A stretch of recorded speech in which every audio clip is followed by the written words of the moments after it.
Hello everybody, मैं आपका वापस से स्वागत करता हूँ नीट पेजी सीरीज में। अब तक तो आप मेरे को जानते ही होंगे। मैं हूँ Arpit from favourite free learning platform, जहाँ पे आप सब पढ़ सकते हो physics, chemistry, maths, biology absolutely for free at learnerhub.com।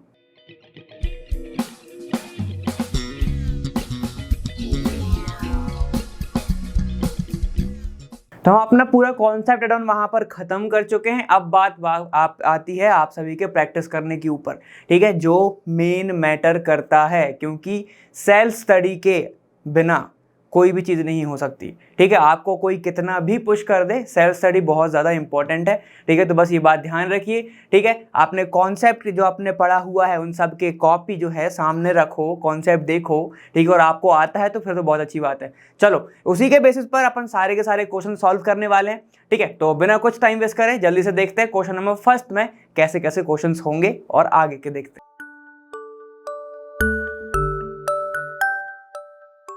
तो चलो क्वेश्चन नंबर फर्स्ट देखते हैं। यहाँ पे क्या है, in a van der Waals equations of state for an non ideal gas the term that account for intermolecular forces is. ठीक है, इसमें क्या है, वंडर वॉल, आप सभी को इक्वेशन तो याद होगी ही होगी। ठीक है, नहीं होती तो कोई दिक्कत नहीं। ठीक है, यहाँ पे क्या देखो, ये जो इक्वेशन है यही होती है अपनी, कौन सी, तोड़ तोड़ के लिखा हुआ है यहाँ पे। ये एक पार्ट लिखा, ये एक पार्ट लिखा, ये एक पार्ट, ये एक पार्ट। ठीक है, आपको टोटल वंडर वॉल रिएक्शन क्या, इक्वेशन क्या होती है, देखो ये होता है an² अपॉन v²। ठीक है, जैसा ये दिख रहा है आपको यही होता है, ये हो गया। ठीक है, और होता है v minus n B is equal to होता है r और t, बस ये होता है। ठीक है, यही होती है। अब नंबर ऑफ मोल्स अगर आप 1 ले लोगे तो सब में 1 रख जाएगा, बस कुछ नहीं है। ठीक है, तो क्या बचेगा आपका, फिर ये बचेगा आपका कि p plus a upon v²। Number of mole अगर 1 ले ली तो v minus b is equal to r और t। अब क्वेश्चन में क्या पूछा है, मेन वो देखते हैं। क्वेश्चन में पूछा है कि इनमें से ऐसी कौन सी टर्म है, ठीक है, इन ऑप्शंस में से ऐसी कौन सी टर्म है जो किसको इंडिकेट करती है, जो बता रही है कि इंटरमोलिकुलर फोर्स के बारे में जो बात कर रही हो उसके बारे में आपको बताना है। कितनी इजी बात है। ठीक है, हम सभी को पता है इस इक्वेशन में कौन कौन क्या क्या होता है। P क्या होता है, देखो P जमानों से प्रेशर है। VV क्या है, VV बहुत पहले से वॉल्यूम है। ठीक है, एक्स्ट्रा क्या दिख रहा है आपको, एक A दिख रहा है, एक B दिख रहा है। ठीक है, तो ये एक A है, ये एक B है। V क्या है आपका, वॉल्यूम, ये देखो ये दोनों हैं आपके वॉल्यूम्स। ठीक है, ये आपका है प्रेशर, मेरे को जरूरी नहीं है लिखने का, जरूरत नहीं है लेकिन बता रहा हूं। ठीक है, R क्या है, गैस कांस्टेंट, गैस कांस्टेंट है ये आपका। ठीक है, और T क्या है आपका, टेम्परेचर, T है टेम्परेचर, है कि नहीं। बचा क्या, एक A और एक B। तो A क्या बताता है आपका, A जो इसने पूछा है ना वो वही बताता है। A बताता है कि इंटरमोलिकुलर फोर्सेस कितने हैं और कैसा है, स्ट्रॉन्ग है, वीक है, ये बताता है A। B क्या बताता है, B आपको बस वहां पर आप एक फैक्टर होता है जो बताता है स्मॉल साइज है, बड़ी साइज है, थोड़ा सा साइज के बारे में आपको जानकारी देता है, वो होता है A और B। क्लियर है। पूछा क्या है आपके, देखो आपसे पूछा है कि इंटरमोलिकुलर फोर्स के बारे में बता दो। ठीक है, तो जो कौन बताएगा, जो A बताएगा। चलो अब अगर, ठीक है, अपना आंसर क्या होगा इसमें से, v माइनस वी बी नहीं होगा, RT इनवर्स नहीं होगा, अपना आंसर क्या होगा, C वाला, क्यों, इसमें A आ रहा है। ठीक है, और RT नहीं होगा। अब मैं आपको क्या बताना चाह रहा था, जिसको ये याद नहीं है तो वो कैसे करे। ठीक है, तो खुद सोच लेना वहां पर कि किसकी बात हो रही है, देखो इंटरमोलिकुलर फोर्सेस की बात हो रही है ना, इंटरमोलिकुलर फोर्सेस की बात हो रही। क्या आपको V वॉल्यूम जो है वो इंटरमोलिकुलर के बारे में बताएगा, अरे कैसे बताएगा, वॉल्यूम तो फिक्स है ना। ठीक है, आपको बताओ, RT बताएगा, R गैस कौन सा है, और टेम्परेचर को इंटरमोलिकुलर फोर्स से मतलब क्या।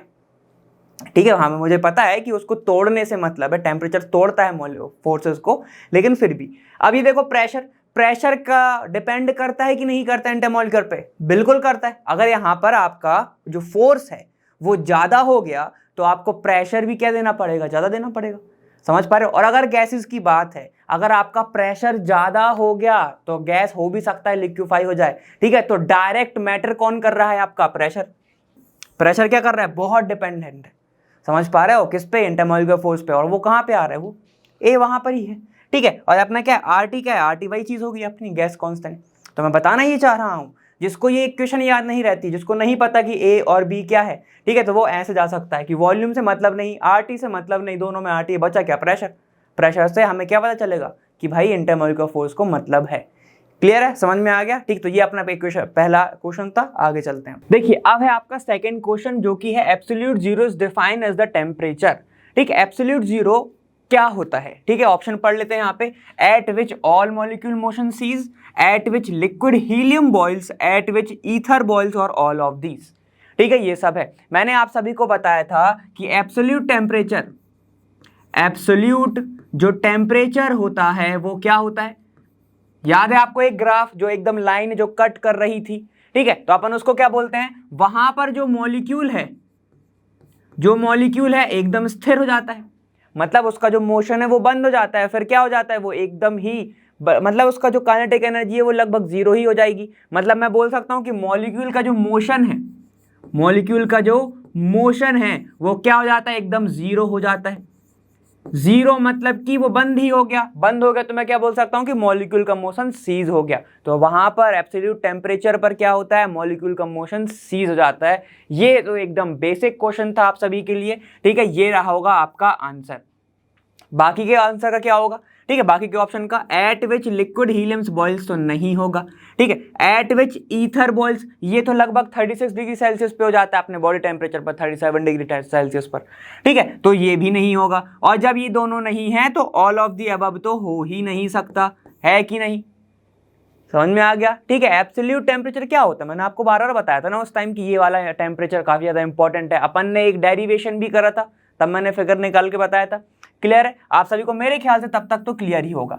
चलो ठीक है, ये क्वेश्चन हो गया। अब नेक्स्ट क्वेश्चन पर चलते हैं जल्दी से। देखो अब है नेक्स्ट क्वेश्चन आपका, यहाँ पर थर्ड बोल रहा है the rate of diffusion of an alkane is double the rate of sulphur dioxide, ठीक है। Molecular formula of alkane is, अब इसमें से कौन सा फॉर्मूला अल्केन का होगा, हमें इसके बारे में डिस्कस करना है, ठीक है। तो देखो बहुत ही ज्यादा इजी होने वाला है। क्या बोल रहा है, देखो रेट ऑफ डिफ्यूजन, और हम सभी को पता है कि रेट जो है वो क्या होती है, इनवर्सली प्रोपोर्शनल होता है मास के, होता है कि नहीं होता है, होता है अंडर रूट ऑफ मास के, यही होता है कि नहीं।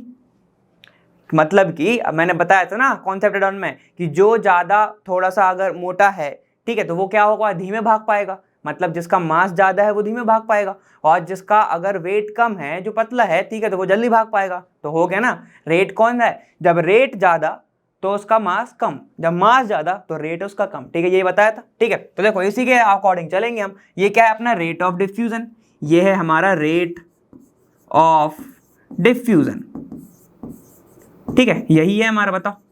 और m क्या है अपना, मास, मोलर मास, ठीक है। तो इसको भी लिख दूं क्या, ठीक है, तो m इज इक्वल टू, मैं लिख देता हूं यहां पर मोलर मास, मोलर मास या फिर मॉलिक्यूलर मास, ठीक है, जैसा आप लिखना चाहो वो। चलो अब अपन सॉल्व करते हैं इसको, कि जो बोल रहा है कि रेट ऑफ डिफ्यूजन जो है अल्केन का वो डबल है किससे, the rate of sulphur dioxide. Clear है, तो मैं इसको लिख सकता हूं कि R1 upon R2 is equal to क्या है, 1/2 है।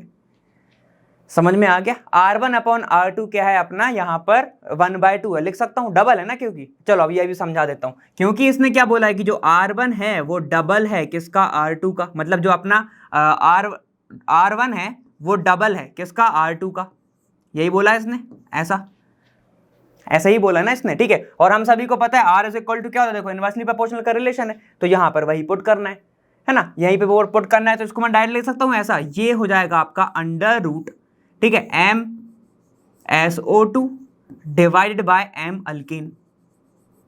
चलो ये अपनी इक्वेशन बन गई। अब ये कैसे बन गई मैं आपको बताता हूं, ठीक है। जो हमारा R1 है वो अपन ने क्या लिया है, रेट ऑफ SO2 लिया है हमने, rate of diffusion of SO2, clear है, ये लिया है। जो अपना R2 है, जो अपना R2 है उसको अपन ने क्या लिया, अल्केन के बारे में अपन डिस्कशन कर रहे हैं, तो अल्केन का यहां से निकालेंगे, rate of diffusion of alkane ये है, ठीक है। अब देखो क्वेश्चन के अकॉर्डिंग बोल रहा है कि जो R1 है वो ट्वाइस है किसका, R2 का, समझ में आ गया, ठीक है। तो ये ऐसे बोला है। हम सभी को फॉर्मूला पता है कि जो M अल्केन जो क्या है, मोलर मास है, इनवर्सली प्रोपोर्शनल होता है, तो उल्टा हो जाएगा, जो ऊपर है वो क्या होगा, वो नीचे होगा, जो नीचे है वो ऊपर होगा। देखो उल्टा ही लिखा हुआ है मैंने, देख रहे हो ना, क्यों हुआ ऐसा, क्योंकि ये इनवर्सली प्रोपोर्शनल होता है, क्योंकि ये इनवर्सली प्रोपोर्शनल होता है इसलिए ऐसा हुआ।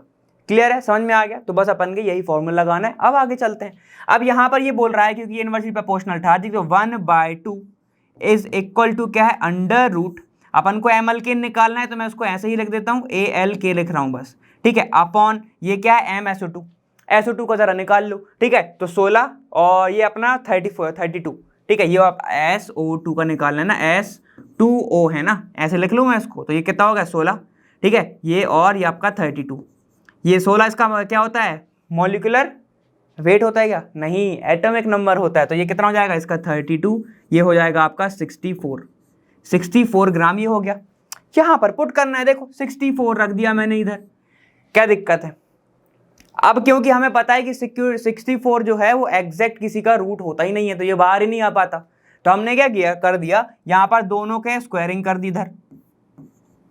तो स्क्वायरिंग से क्या हो जाएगा, ये रूट कैंसिल हो जाएगा ना, ठीक है। ये उसका क्या हो जाएगा, ये डबल हो जाएगा, तो ये हो जाएगा 1/4 इज इक्वल टू, ये हो गया आपका m alkane is divide by 64, यही होगा, ठीक है। बस अब कुछ नहीं करना, अब इसको जरा सॉल्व कर लो, ठीक है। ये कितना आएगा, देखो ये आ जाएगा 1 और 6 टाइम आ जाएगा ये 16, क्लियर है। तो ये अपना जो m अल्केन है, जो मॉलिक्यूलर मास है m अल्केन, कितना आ जाएगा, देखो ये हो जाएगा 64/4, मैंने डायरेक्ट काट दिया, तो ये कितना, ये जब इसको इधर लेके आओगे, ठीक है, तो 1 और ये कितना जाएगा 6 टाइम चला जाएगा, तो ये हो जाएगा आपका 16। ये तो आप कर सकते हो, कैलकुलेशन तो काफ़ी ज़्यादा ईजी है, इसमें कुछ है ही नहीं। 64 को बाद बेटा इधर लेके आना है, फिर काट देना, ऐसे भी काट सकते हो, कोई दिक्कत नहीं है, ठीक है, क्योंकि अपन को नीट देना है, समझ रहे हो, हमें आंसर से मतलब है, स्टेप से कोई मतलब नहीं, आंसर आना चाहिए। ये हो गया आपका अल्केन का।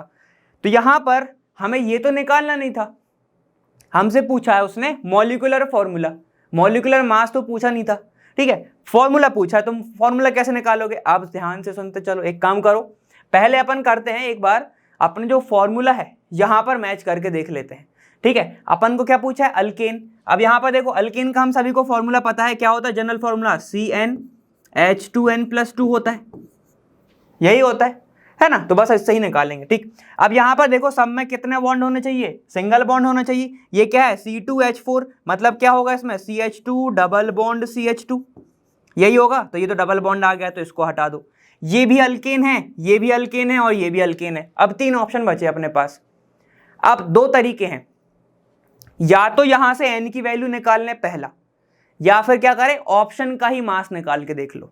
ऑप्शन में जितना दिख रहा है आपका जो मास है वो 16 आना चाहिए, ठीक है, तो अपना आंसर आ जाएगा। वैसे आप सभी को पता है कि 16 किसका आएगा, 6 सबसे छोटा है ना, तो देखो कौन सा आएगा, ये वाला आना चाहिए, ठीक है। तो अपना आंसर आप ऐसे भी निकाल सकते हो, पहला ये चीज ये हो गया। दूसरा n की वैल्यू कैसे निकालेंगे, तो वो मैं आपको निकाल के बता देता हूं कि कैसे आएगा। तो ध्यान से देखो, हम सभी को पता है कि जो कार्बन का जो मास है वो होता है 12, तो 12 रख दूं, कितने नंबर है नहीं पता तो n लिख दिया, प्लस जहां पे हाइड्रोजन का कितना होता है, हाइड्रोजन का कितना होता है 2 होता है, ठीक है, कितने नंबर है नहीं पता, ठीक है, तो मैंने यहाँ पे ऐसे n रख दिया, ठीक है, और +2 ये रख दिया मैंने इधर। इज इक्वल टू कितना है हमारा, निकल के कितना आ रहा है मास 16, तो मैंने इज इक्वल टू 16 इधर रख दिया, क्लियर है। तो ये कितना होगा, देखो 14n+2 इज इक्वल टू 16, 2 को इधर लेके आओ, 14n इज इक्वल टू 14, यहाँ पर n की वैल्यू 14/14 मतलब 1 आ गई, तो n की वैल्यू आ गई। अब करना ही क्या है यार, देखो अब तो बचा ही नहीं कुछ। यहाँ पर देखो Cn क्या हो गया,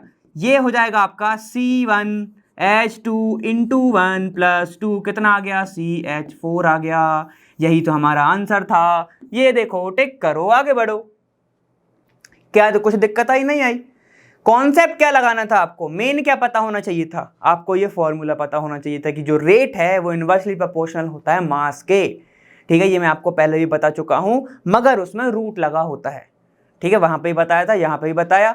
अब 2 तरीके हैं, मैंने एक बता दिया कि ऑप्शन का ही मास निकाल लो, अगर टाइम तुम्हें लग रहा है कि आप कैसे निकालेंगे, आगे की स्टेप भूल गए तो ऑप्शन का ही पूरा मास निकाल के देख लो, जैसे इसका निकालते, ठीक है। कैसे निकालते हैं मास ये तो पता होगा, जैसे अपन ने अभी SO2 का निकाला इधर, ठीक है। यहाँ पर क्या कर सकते हो, यहाँ पर रख देते कि 2 × 12 प्लस ये कितना होता है तुम्हारा 2 × 6, ऐसी कुछ होता है कि नहीं, तो ऐसे निकाल सकते थे तुम इसको। तो ये कितना, यहीं पर 24 हो गया, ये तो इससे ज्यादा हो गया। कार्बन कितने हैं यहाँ पे, देखो 1 2 3 है, तो ये भी 12 × 3 36 हो गया, तो ये भी गया। और ये तुम्हारा डबल बॉन्ड तुम्हें दिख रहा था, और इसमें भी क्या है 2 कार्बन है, तो 24 तो ये हो गया, तो इससे तो ज्यादा ही आता वो, समझ रहे हो, इससे तो वो ज्यादा ही आता, तो फिर मतलब ही नहीं था। क्लियर है, समझ में आ गया? तो आंसर क्या है अपना ए वाला। ऐसे प्रैक्टिस करते रहेंगे, ठीक है, जब तक आप इसको लिखना चाहो लिख लो, फिर अपन नेक्स्ट क्वेश्चन पे चलते हैं। चलिए क्वेश्चन नंबर 4 को सॉल्व करते हैं। यहाँ पर ये बोल रहा है density of hydrogen at 0 degree Celsius and 1 atm pressure is कितना है 1.6 × 10⁻⁻⁴, ठीक है। यहाँ पर इतना है gram centimetre, calculate the RMS velocity of hydrogen, ठीक है। तो इसमें क्या पूछ लिया भाई, रूट मीन स्क्वायर वेलोसिटी या फिर स्पीड, उसके बारे में आपसे पूछा है।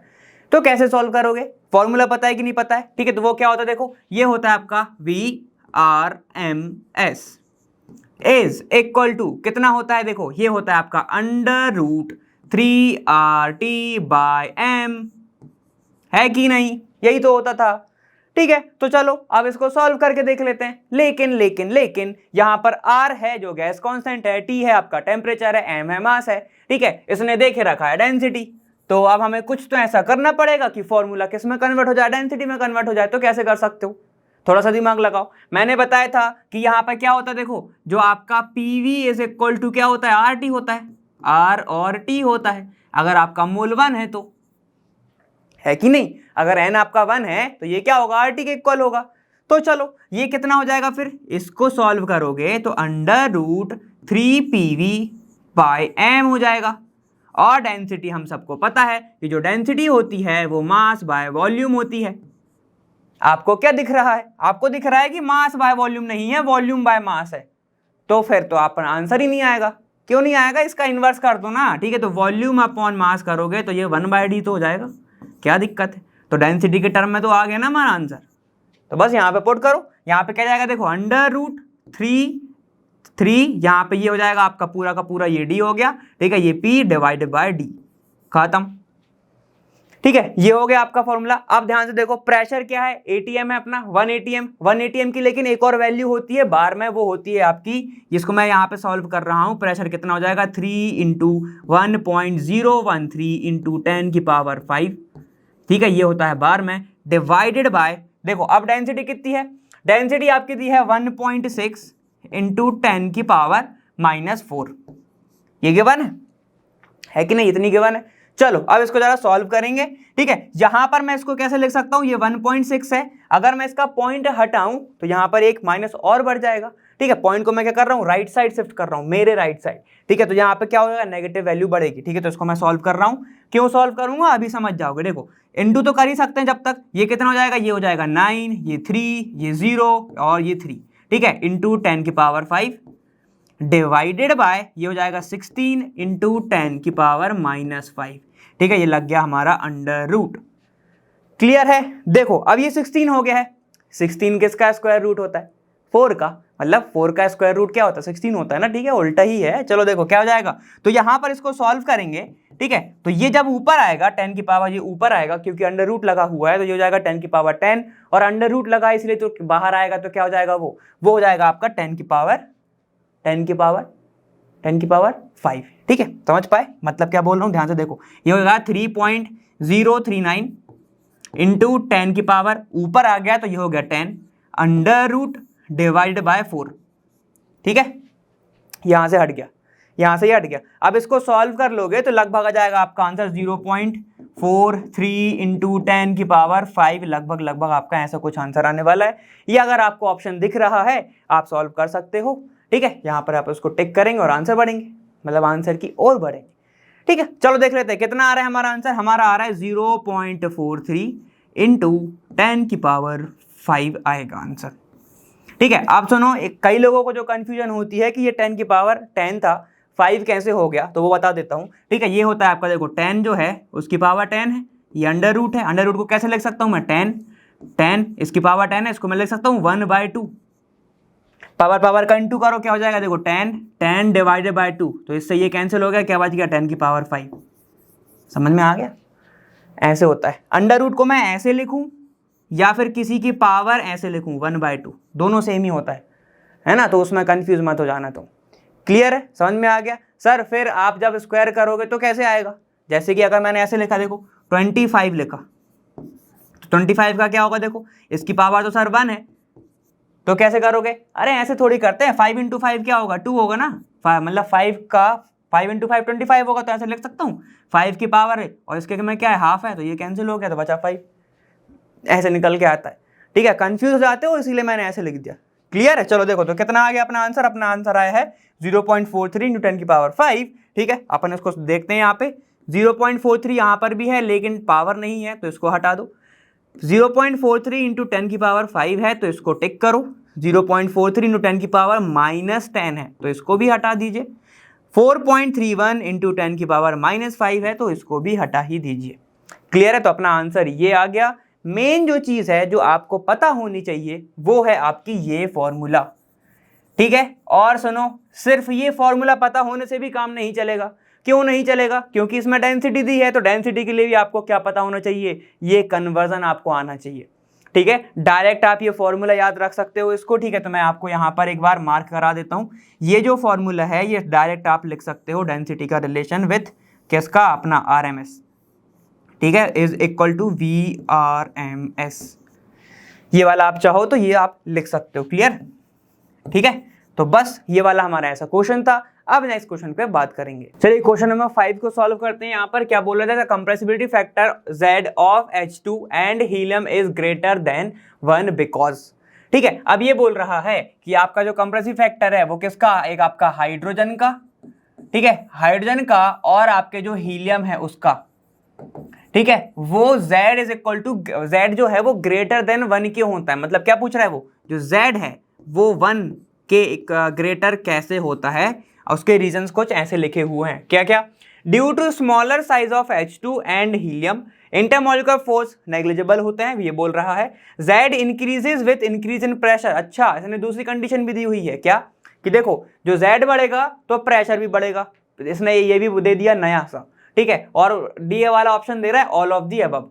अब इसमें से हमें बताना है कि कौन सा सही होगा, ठीक है। और यहाँ पर Z जो है वो 1 के इक्वल होगा या ग्रेटर देन होगा या स्मॉलर देन होगा, इसके बारे में डिस्कशन करना है, ठीक है। तो कैसे कर सकते हैं? आ जाओ वंडरवॉल पे अपन जरा इक्वेशन पर ध्यान देते हैं। क्या होता है देखो कि P प्लस, अभी देखी थी अपन ने पीछे देखी थी, क्या था अपना AN², एन अपन नहीं लेके चल रहे हैं, ठीक है। तो ये क्या जाएगा? A/V², ठीक है। ये हो गया अपना एक, यहां पर V माइनस NB, N नहीं लेके चल रहा है तो V माइनस B हो गया, इज इक्वल टू क्या चलता है अपना? R और T चलता है ना, ठीक है। समझ में आ गया? अब ध्यान से देखेंगे किसकी बात कर रही है, कौन कौन सी गैसेस हैं भाई आपकी? एक गैस है आपकी H2 और एक गैस है आपकी हीलियम।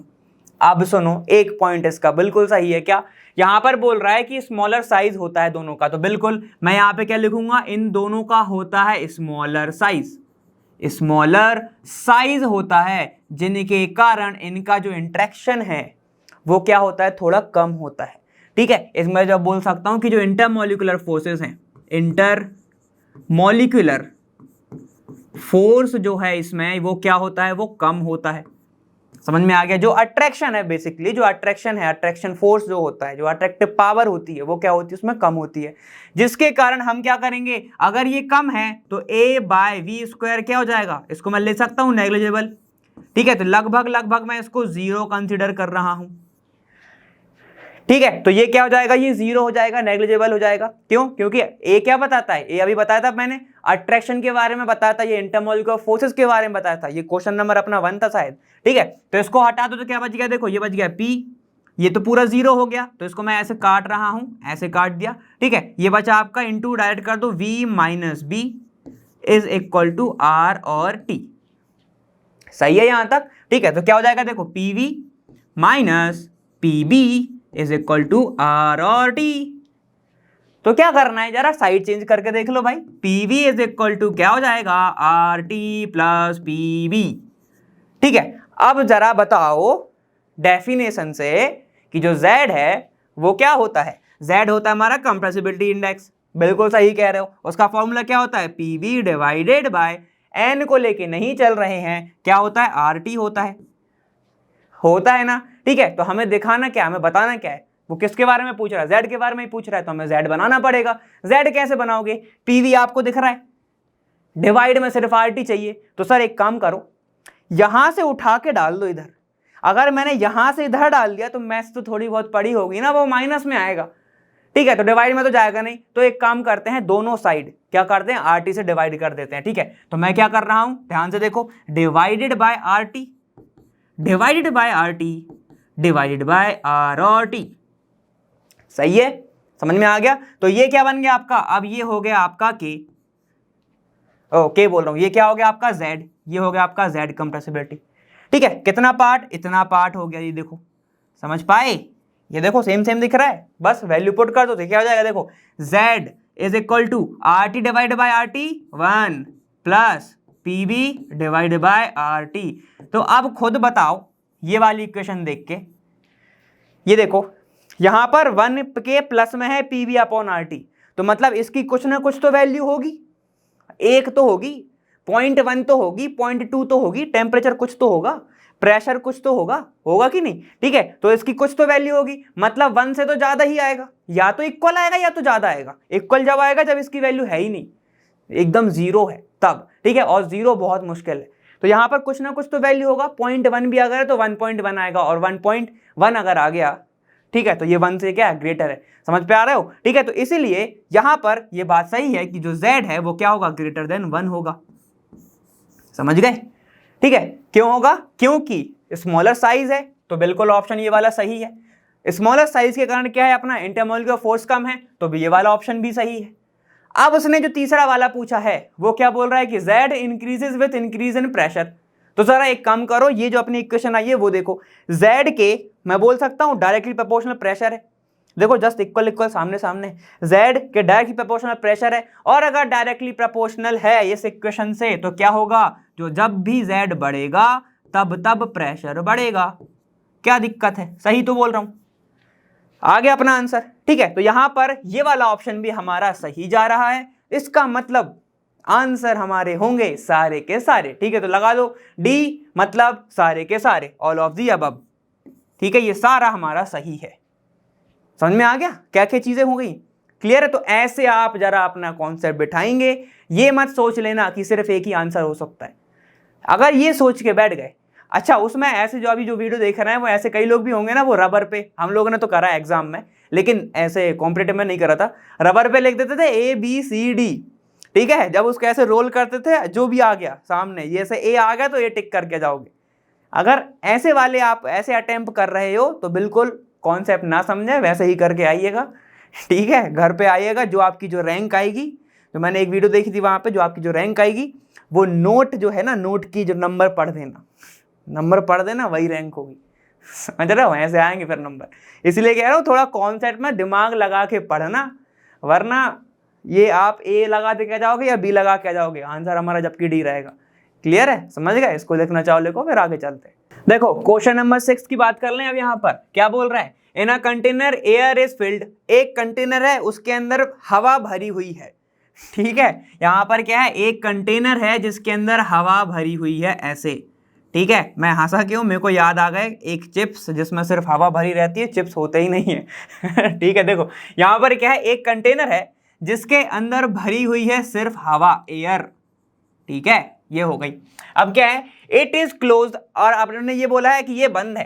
ठीक है, तो यहां पर मैं लगा दे रहा हूं ये बंद है। ठीक है, दोनों साइड से ये एयर पैक्ड है। क्लियर? चलो अब तो मेरे को पूरी चिप्स याद आ रही।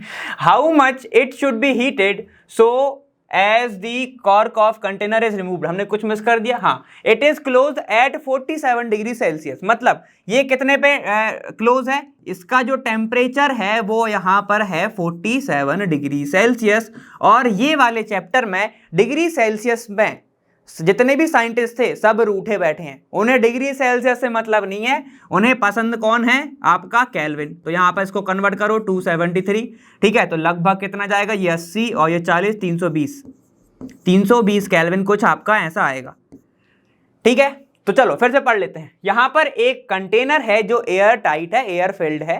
ठीक है, क्लोज कंटेनर है, और उसका जो टेम्परेचर है वो 320 केल्विन पर है। क्लियर?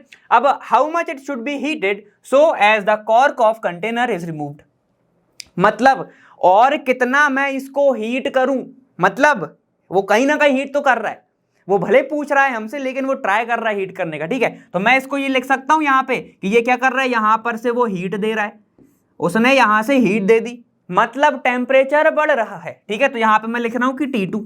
अब उसने पूछा है कि मैं कितना इसको हीट करूं कि यहां पर एक जो कॉर्क लगा हुआ है वो क्या हो जाए, वो निकल जाए, रिमूव हो जाए। समझ गए? ये कब होगा, अंदर का प्रेशर बढ़ेगा, प्रेशर बढ़ेगा तो वॉल हिट करेंगी गैसेस, तो क्या करेंगे, वो कॉर्क को हटा दें, कितने टेम्परेचर पर, इसके बारे में वो बात कर रहा है। तो भाई कॉन्सेप्ट एड ऑन में मैंने एक चीज बताई थी आप सभी को, क्या बताया था कि अगर क्लोज कंटेनर है तो कौन सा फॉर्मूला लगेगा। ठीक है, अगर नहीं पता तो एक बार देख लो और अगर नहीं देखना है तो यहां पे तो मैं बता ही रहा हूं, ठीक है। चलो देखो, पीवी इज इक्वल टू क्या होता है, एनआरटी होता है, एनआरटी होता है कि नहीं होता है, ठीक है। क्लोज कंटेनर है तो अंदर के मॉलिक्यूल कहीं भागने नहीं वाले जब तक कॉर्क उठ के नहीं जा रहा है, ठीक है। तो कॉर्क जो जब तक नहीं जा रहा है तो आपके मॉलिक्यूल अंदर के भागेंगे नहीं, तो अपना एन कांस्टेंट हो गया, ये कांस्टेंट, आर कांस्टेंट होता ही है, ठीक है। और अब ध्यान से देखो क्या कंटेनर जो है वो बढ़ रहा है, वो तो जैसे का तैसा ही है, वॉल जैसे कि तैसे ही है, तो V क्या हो गया, कांस्टेंट हो गया। तो क्या होगा, देखो P जो है वो प्रोपोर्शनल है डायरेक्टली क्या, किससे, T से। इससे मैंने आपको बताया था P1 upon P2 is equal to T1 upon T2, ठीक है। तो ये रिलेशन अपना लगने वाला है। मैं और आगे का क्वेश्चन पढ़ रहा हूं, जब तक सॉल्व करो तुम भी। यहां पर बोल दिया अपन ने, इतना पढ़ लिया, minimum 1.5 times pressure is required to remove cork. अब उसने प्रेशर भी बता दिया कि आपको कितना प्रेशर लगेगा, कम से कम आपको 1.5 टाइम्स प्रेशर लगेगा। किसके 5 टाइम, इनिशियल के 5 टाइम, ठीक है। तो क्या होगा, देखो वो बोल रहा है कि जब T1 होगा, ठीक है, तो उसको आपको कितना लगेगा, 1.5 टाइम होना चाहिए आपका T2, ऐसा होना चाहिए। क्लियर है। तो मैं आप डायरेक्ट ऐसे पुट कर सकता हूं, ये क्या हो गया, प्रेशर की जगह पे मैं डायरेक्ट पुट कर रहा हूं, T1 लिख के इसको P1 लिखो, ये P1 ये P2, ठीक है। तो यहां पे रख रहा हूं मैं P1 अपॉन 1.5 P1। समझ गया क्यों करा, क्योंकि 1.5 टाइम्स था, ठीक है। तो इसकी जगह पे मैंने डायरेक्ट ये वैल्यू पुट कर दी। Clear. Is equal to temperature initially कितना था, डिग्री सेल्सियस में था, लेकिन है कितना, केल्विन में तो कन्वर्ट कर ही सकते हो। कितना हो गया, 320, यहां पर रख दिया 320 केल्विन, डिवाइडेड बाय कितना टेम्परेचर हमको निकालना है, ये तो T2 क्या है, जितना टेम्परेचर पर वो प्रेशर जनरेट हो जाए 1.5 टाइम्स हो जाए, ठीक है। तो भाई तो निकालना है, तो T2 रख दूं, P1 से P1 कैंसिल, तो ये कितना आ गया, देखो ये हो जाएगा आपका T2 is equal to 320 320 into 1.5। एक तरीका बताता हूं, जब भी 1.5 का इंटू करना हो, एक बार उसका डायरेक्ट लिख दो 320 प्लस और एक इसका आधा कर दो, तो कितना हो जाएगा, देखो ये हो जाएगा आपका 160, तो ये कितना आएगा 480 लगभग आपका ये आएगा, ठीक है। क्यों करते हैं, एक बार 1 का इंटू कर दो, एक बार 0.5 का कर दो, तो आधा हो गया ना वो, ठीक है। तो इसलिए इतना जाएगा। अब आपकी मर्जी है, आप जैसे उसको सॉल्व करते हो, ये आएगा केल्विन, ठीक है। देखो तो आपका आंसर आना चाहिए 480 केल्विन, ये आपका आंसर होना चाहिए, इसके आगे सॉल्व नहीं होगा वो। क्लियर है। चलो अब अपन देख लेते हैं 480 केल्विन कहीं है या नहीं है। तो चलो देख लो, यहां पर degree Celsius 40 60 107 degree Celsius 488 Kelvin, ओ ऑप्शन तो आ ही नहीं रहा है। तो अब क्या करें, तो क्या करना चाहिए, एक काम करो, जैसे हमने कन्वर्ट करा था प्लस करके माइनस करके देख लेते हैं। अगर डिग्री सेल्सियस में आंसर आ रहा है तो क्या हो जाएगा, 480 minus 273 kelvin is equal to, क्या हमारा ऑप्शन आएगा या नहीं आएगा, किसको ही पता, ठीक है। तो यहां पे इसको सॉल्व करके देख लेते हैं। ये जाएगा आपका 70 और ये हो जाएगा 107 डिग्री सेल्सियस, ये आ रहा है क्या, हमारा ये ऑप्शन आ रहा है। यहां पर 40 डिग्री सेल्सियस नहीं है, 60 डिग्री सेल्सियस नहीं है, इसको अपन ने कन्वर्ट कर लिया, तो ये तो है ही नहीं। 107 डिग्री, देखो आ गया आंसर आ गया हमारा। ये जो डी है ये अपना आंसर होगा 107 डिग्री सेल्सियस। अब इन्होंने जो करा है, क्या करा है, पहले तो केल्विन को कन्वर्ट किया, सेल्सियस को कन्वर्ट किया केल्विन में। ये चैप्टर में किसी को नहीं पसंद वो सेल्सियस, ठीक है, हर बार केल्विन पे जाते हैं, मगर ऑप्शन वालों को पसंद था सेल्सियस, तो उसने ऑप्शन में आपको सेल्सियस दिया है, ठीक है। क्लियर है। तो आपका ये ऐसे आंसर आएगा। सारे कॉन्सेप्ट आपके पास ये रहे, मैंने आपको बताया क्लोज कंटेनर में क्या होता है, और ये बहुत शॉर्ट में बताया है। कॉन्सेप्ट लेटर में जाके देख लो एक बार अच्छे से, ठीक है। जो नहीं देख रही हैं और जिसको जरूर सही में मतलब है तो वो जाके देख ले, ठीक है, वरना बाकी तो फिर आप तुम देख ही रहे हो, बातें कर ही रहे हो, ठीक। क्लियर है। चलो इसको लिखना चाहो लिखो, फिर आगे चलते हैं। चलो एक और क्वेश्चन देख लेते हैं। यहाँ पे कौन सा तुम्हारा 7th वाला बोल रहा है, which one is valid at absolute temperature. Absolute temperature कहाँ क्या होता है, जहाँ पे ज्यादातर जो गैस है उसका या तो मोशन बंद हो जाए, ठीक है, वही सब होता है। लेकिन अपन एक बार ऑप्शन देख लेते हैं। देखो क्या है, kinetic energy of gas become 0 but molecule motion, मतलब वो बोल रहा है कि अगर कोई टेम्परेचर है, मान लो ये कंटेनर है एक, ठीक है, यहाँ पर आपकी गैसेज हैं, ठीक है, ये रही आपकी गैसेज।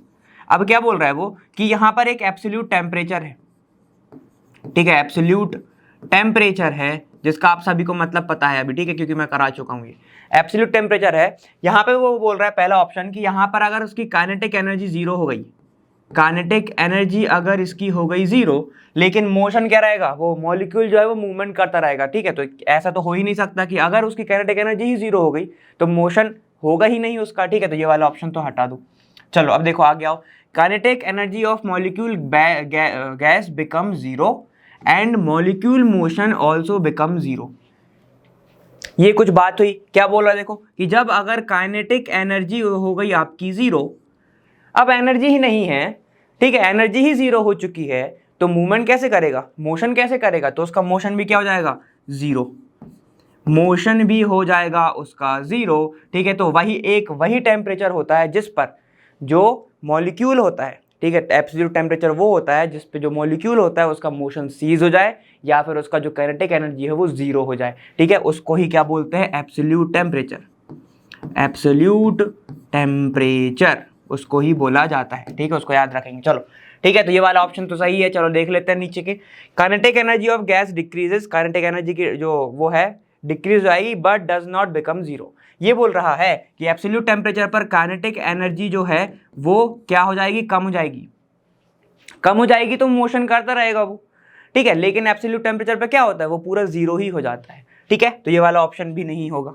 चलो देखो डी बोल रहा है नन, भाई इसमें से कोई भी आपका ऑप्शन नहीं है, ठीक है, हमें तो आंसर मिल चुका है बी वाला, तो डी वाला भी हटा ही दो, ठीक है। तो आंसर कौन सा होगा हमारा, बी वाला, ठीक है, जिसमें क्या होगा कि यहाँ पर फिर से बता रहा हूँ, एब्सोल्यूट टेम्परेचर वो होता है जिस पर गैस के जो मॉलिक्यूल रहते हैं वो एकदम ही शांत हो जाते हैं, काइनेटिक एनर्जी उसकी 0 हो जाती है, मोशन उसका 0 हो जाता है, क्लियर है, वही होता है एब्सोल्यूट टेम्परेचर, क्लियर है। चलो अब अपन आगे वाला क्वेश्चन देखते हैं। चलिए क्वेश्चन नंबर 8 की बात करते हैं। यहाँ पर क्या बोल रहा है, the RMS velocity of hydrogen is √7 times then the RMS velocity of nitrogen. कितना ईजी है, ठीक है, ये ईजी है कि नहीं है बताओ सबसे पहले तो। क्यों, अगर तुम्हें ईजी तब लगेगा जब तुम्हें फॉर्मूला पता होगा रूट मीन स्क्वायर वेलोसिटी का, जो अपन ने पिछले डिस्कस करा था। क्या होता है तुम्हारा फॉर्मूला, वो होता है तुम्हारा VRMS मतलब वेलोसिटी है ये, ठीक है, V, और RMS सबको पता होगा क्या होता है, √3RT डिवाइडेड बाय M, यही होता है, ठीक है। तो देखो उसने क्या बोला है, सबसे पहले तुम्हें जो फॉर्मूला दिया गया है वो मतलब तुम्हें इक्वेशन दी गई है वो क्या तुम्हारा कि VRMS, ठीक है, ऑफ जो H2 है वो क्या है, √7 times है VRMS ऑफ किसके, N2 के, सही कह रहा हूं, ठीक है, यही दिया है ना, नाइट्रोजन को N2 लिख सकता हूं ना यार अब, ठीक है। चलो देखो क्या बोल रहा है, if T is the temperature of gas then, ये रिलेशन बना दिया उसने, ठीक है। किसकी बात कर रहा है, टेम्परेचर को बस वेरी करा रहा है, बाकी उसने कुछ नहीं बोला, ठीक है। तो एक काम करो, सबसे पहले अपन फॉर्मूला बना लेते हैं, क्या बनेगा, ठीक है। सबसे पहले मैं लिख रहा हूं यहाँ पे VRMS ऑफ H2, ठीक है। तो H2O के लिए लिख रहा हूं मैं, तो ऐसे लिख रहा हूं बस, H2O के लिए VRMS इज इक्वल टू क्या हो जाएगा, ध्यान से देखेंगे इसका फॉर्मूला क्या होता है, 3RT, ठीक है। तो ये हो जाएगा आपका 3RT को मैं लिख रहा हूं T फॉर H2 और अपॉन में क्या है M कितना होगा इसका 2 होगा, तो उसको मैं अभी नहीं रख रहा हूं, बाद में रखूंगा, ठीक है। अब देखो N2 के लिए लिख रहा हूं, N2 के लिए क्या हो जाएगा, ये हो जाएगा आपका VRMS is equal to √3 same रहेगा, R सेम रहेगा, T N2 हो जाएगा बस, और डिवाइड में M बदल जाएगा। M क्या होता है, मास होता है, ठीक है। तो इक्वेशन नंबर इसको अगर मैं 1 मान लूं, इसको नंबर मैं 2 मान लूं, तो देखो क्या होगा, ठीक है। इसको जरा अपन उसको फॉर्म में लिखोगे तो अभी मैं बता दूंगा कि कैसे लिखेंगे इसके फॉर्म में, ठीक है। यहां पे देखते रहो, अपन को क्या करना है, एक काम करो, इसको डिवाइड करके देख लेते हैं। डिवाइड करोगे तो क्या आएगा, देखो यहां पर जो आपका RMS है, ठीक है, इन दोनों को मैं डिवाइड कर रहा हूं, इसको इससे, क्लियर है। तो यहां पर क्या हो जाएगा, 3 से 3 कैंसिल, R से R कैंसिल, TH2 बचेगा और TN2 बचेगा। डिवाइड में क्या इनके मॉलिक्यूलर है, ठीक है, यहाँ पे सिर्फ मॉलिक्यूलर वेट बचेगा, क्लियर है। तो मैं इसको रख रहा हूं, ध्यान से देखते रहेंगे, ठीक है। अब यहां पर ये बोल रहा है VRMS, ठीक है, अपॉन VRMS, अब दोनों के दोनों सेम होगा इसलिए मैं यहां पे लगा दे रहा हूं H2 डिवाइडेड बाय N2, ठीक है, इज इक्वल टू क्या है, देखो ध्यान से, H2 वाले को डिवाइड किया ना, तो यहां पर क्या बचेगा, सिर्फ TH2, ये बचेगा आपका TH2, ठीक है, अपॉन M इंटू, ध्यान से देखो अब क्या बचेगा, TH2 अपॉन M इंटू में क्या बचेगा, जब इसको इंटू में लेके आओगे क्योंकि अपन डिवाइड कर रहे हैं ना, ठीक है, ये क्या होगा, ये ऊपर वाला नीचे ऊपर चला जाएगा, जो ऊपर है वो नीचे आ जाएगा, जो ऊपर वाला नीचे जाएगा, ठीक है। कैसे, समझ में नहीं आया होगा, ध्यान से बता रहा हूं, देखो जैसे ही मैं अगर यहीं पर मैं डिवाइड का साइन लगाऊं ऐसे, ठीक है, कैसे दे देखो, यहाँ पर मैं ऐसे ऐसे डिवाइड का साइन लगा दूं तो देखो क्या हो जाएगा, ध्यान से देखो, 3 से 3 कैंसिल, है ना, R से R कैंसिल, ठीक है, क्या बच गया, TH2 अपॉन M, तो ऐसे बनेगा, ये देखो टोटल अंडर रूट है वो दोनों में, तो ऐसे लिख रहा हूं मैं, ये क्या बचेगा, TH2 divided by M upon TN2 divided by M। ठीक है, तो जब मैं इसको पलटाऊंगा, M नीचे है वो ऊपर आ जाएगा, ठीक है, ये ऊपर चला गया, ठीक है, और जो T ऊपर है वो नीचे आ जाएगा, तो ये नीचे चला गया TN2।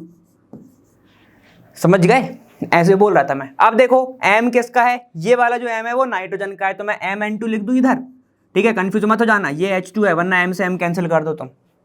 समझ में आ गया, रिलेशन किस किस का चाहिए, इन दोनों का चाहिए। अब यहाँ पर देखो अपना जो VH2 है वो √7 टाइम्स है, तो यहाँ पर वैल्यू पुट कर दो तो क्या जाएगा, देखो √7, ये हो गया आपका क्या, ये हो गया आपका H2 डिवाइडेड बाय √ क्या हो जाएगा, बस H2, ऐसे रख सकता हूँ मैं, ये कहता है नाइट्रोजन हो जाएगा N2। क्लियर है, समझ में आ गया, मतलब क्या बोला है कि जो आपका जो H2 है वो कितना है, √7 टाइम है किसके, N2 के, तो यहाँ पर N2 आएगा, ये हो जाएगा N2, तो N2 से N2 कैंसिल, बच गया √7 इज इक्वल टू, ये पूरा का पूरा √ में, ठीक है, ये पूरा का पूरा √ में, दोनों साइड स्क्वायरिंग कर दो, दोनों साइड स्क्वायरिंग कर देंगे, इसके बाद TH2 डिवाइडेड बाय इंटू, देखो अब ये बन गया आपका, इसको मैं साथ में लिख दूं TN2, इन दोनों को बस मैं सामने रख दिया, आप ध्यान से देखेंगे, MN2 अपॉन MH2, ठीक है, मतलब molecular mass of nitrogen upon molecular mass of hydrogen, है ना, तो मास ऑफ नाइट्रोजन कितना होता है 28 डिवाइडेड बाय, यहाँ पे देखो मॉलिक्यूलर मास ऑफ हाइड्रोजन कितना होता है 2, तो रख दो, 2 से इसे कैंसिल, 14 बचा, दोनों साइड जरा स्क्वायरिंग कर दो तो ये क्या √ हट जाएगा, 7 इज इक्वल टू क्या आएगा, ध्यान से देखेंगे, TH2 upon TN2 is equal to हो गया मतलब ये इंटू हो गया 14, ये हो गया 14, ठीक है, इसको सॉल्व करो तो क्या आएगा, ध्यान से देखो, या ये नीचे चला जाएगा बस, तो TH2 अपॉन TN2 क्या बचेगा, ये बचेगा आपका 7/14 मतलब 1/2, ठीक है, तो आपको क्या देखने को मिल रहा है कि ऐसा बना इक्वेशन, कैसा, TH2/TN2 इज इक्वल टू बन गया आपका 1/2, इसको सॉल्व करो तो क्या बन जाएगा, 2TH2 is equal to TN2, ऐसा। क्लियर, समझ में आ गया, ठीक है, तो एक बार अपन वापस से देख लेते हैं क्या क्या हो गया, ध्यान से देखो, यहां पर हमारा क्या क्या हो चुका है, फॉर्मूला पता है, फॉर्मूला पता है, ये फॉर्मूला होता है, उसने डिफरेंस किस में पूछा है, सिर्फ टेम्परेचर में पूछा था, इसलिए अपन ने क्या किया, सिर्फ टेम्परेचर को अलग करा है, बाकी सब कांस्टेंट है, 3 कांस्टेंट होता ही है, R बहुत पहले से ही कांस्टेंट होता है, सबको पता है ये बात, ठीक है, जितने भी R तुम केमिस्ट्री में देखोगे आधे से ज्यादा कांस्टेंट होते हैं, अल्काइल ग्रुप पे मत चले जाना, ऑर्गेनिक पे, ठीक है, देखो ये होगा, ये दोनों के दोनों कैंसिल होगा, डिवाइड कर दिया, तो क्या बचा, √TH2 अपॉन M, ये बचा √TN2 अपॉन M, ठीक है, अब ये दोनों के M जो है वो अलग अलग है, वरना कंफ्यूज हो जाओ, ये N2 का है, ये H2 का है, ये H2 ये M2, ठीक है, तो ये हो जाएगा 2, क्योंकि मॉलिक्यूलर मास 2 है, और ये कितना हो जाएगा 28 हो जाएगा। क्लियर है, तो डायरेक्ट अपन ने क्या किया, इन दोनों को डिवाइड कर दिया, 3 कैंसिल, R कैंसिल, ठीक है, तो क्या बचा, टोटल √ क्या बनी इक्वेशन, TH2 अपॉन M, उसके अपॉन में TN2 अपॉन M, इसको सॉल्व करोगे तो क्या हो जाएगा, जो नीचे है वो ऊपर चला जाएगा, जो ऊपर है वो नीचे चला जाएगा, सिंपल मैथ्स का लॉ है, ठीक है, सिंपल मैथ्स का लॉ है, सबको पता होगा। अगर मैं इसको ऐसे लिखूं x upon y upon m upon n, ठीक है, तो इसको कैसे लिख सकते हैं, x upon m into n upon m लिख सकते हैं ना, ये उल्टा हो जाता है, तो यही उल्टा हुआ है, उल्टा होके ऐसे लिख दिया, ठीक है, जब इसका इंटू करोगे बचा क्या, फिर मैंने टी टर्म को एक साइड लिख लिया, MM टर्म को एक साइड लिख लिया, और वैल्यू को पुट कर दिया, ये हो गया 28, ये हो गया 2, ठीक है, इसको कैलकुलेट कर लोगे, ये 14 जाएगा, स्क्वायरिंग कर दी दोनों साइड, इसका √ ये वाला कैंसिल हो गया, इसका √ ये कैंसिल हो गया, बच गया 14, ठीक है, ये आ गया, इसको सॉल्व कर ही सकते हो, तो ये इक्वेशन बनी थी हमारी, ऐसे करोगे तो अब आपको क्या देखने को मिल रहा है, देखो ये जो TN2 है, ठीक है, ये जो TN2 है वो क्या है, टॉइस है TH2 का, दिख रहा है, जो TN2 है वो क्या है, टॉइस है TH2 का। क्लियर है, तो अपना ऑप्शन क्या आ रहा है, देखो जो अपना H2 है वो कम है, वो क्या है, देखो कम है ना, इसको अगर करोगे मैं, इसको अगर मैं ऐसे करूं कि जो TH2 है वो क्या है, 1/2 है TN2 के, ऐसा दिख रहा है, समझ गए, मतलब जो आपका H2 है वो कम है, तो अपना आंसर कौन सा आएगा, सी वाला अपना आंसर आएगा, ठीक है, ये इक्वल है, ये भी इक्वल है, ये अपना ग्रेटर है, तो आंसर क्या आएगा आपका, सी वाला।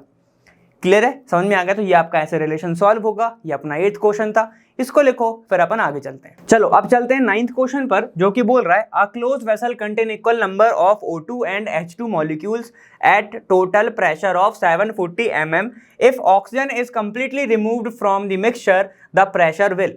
अब इतना बड़ा एक साथ पढ़ दिया तो इसके बाद मैं आपको बता देता हूं कि एक ऐसा वेसल है, ठीक है, ये रहा आपका वेसल, ये देखो, ठीक है, ये रहा हमारा वेसल। देखो वो क्या बोल रहा है, अ क्लोज्ड वेसल, ये भाई बंद है, तो मैंने इसको ऐसे बंद कर दिया, है ना। देखो ये दोनों साइड से बंद है, ठीक है। उसके अंदर इक्वल नंबर ऑफ क्या है, देखो इसके अंदर जो O2 है, इसके अंदर क्या है आपका O2 है, ये रहा O2, और एक और कौन सी गैस है, एक है H2, ठीक है। मॉलिक्यूल क्या है, इक्वल नंबर में है, मतलब जो मैं लिख सकता हूं इसको कि NO2 प्लस NH2 दोनों क्या है, मतलब NO2 इज इक्वल है वो NH2, ठीक है, प्लस नहीं, ठीक। अब ध्यान से देखो, यहां पर बन रहा है at total pressure 740 mm Hg। If क्या होगा, ऑक्सीजन को कंप्लीटली रिमूव कर दोगे फ्रॉम मिक्सचर तो प्रेशर क्या होगा। ध्यान से देखो, यहां पर जो टोटल प्रेशर है वो लगभग कितना है, 740 mm Hg, mm है Hg, मतलब दोनों के मोल्स हैं, ये अपना प्रेशर बनाएगा, ये अपना प्रेशर बनाएगा, ठीक है, लेकिन क्या है, इक्वल मोल है, दोनों के दोनों इक्वल मोल है, ठीक है। तो यहां पर कुछ प्रेशर बन रहा है। अब उसने क्या बोला, अब वो बोल रहा है तुमसे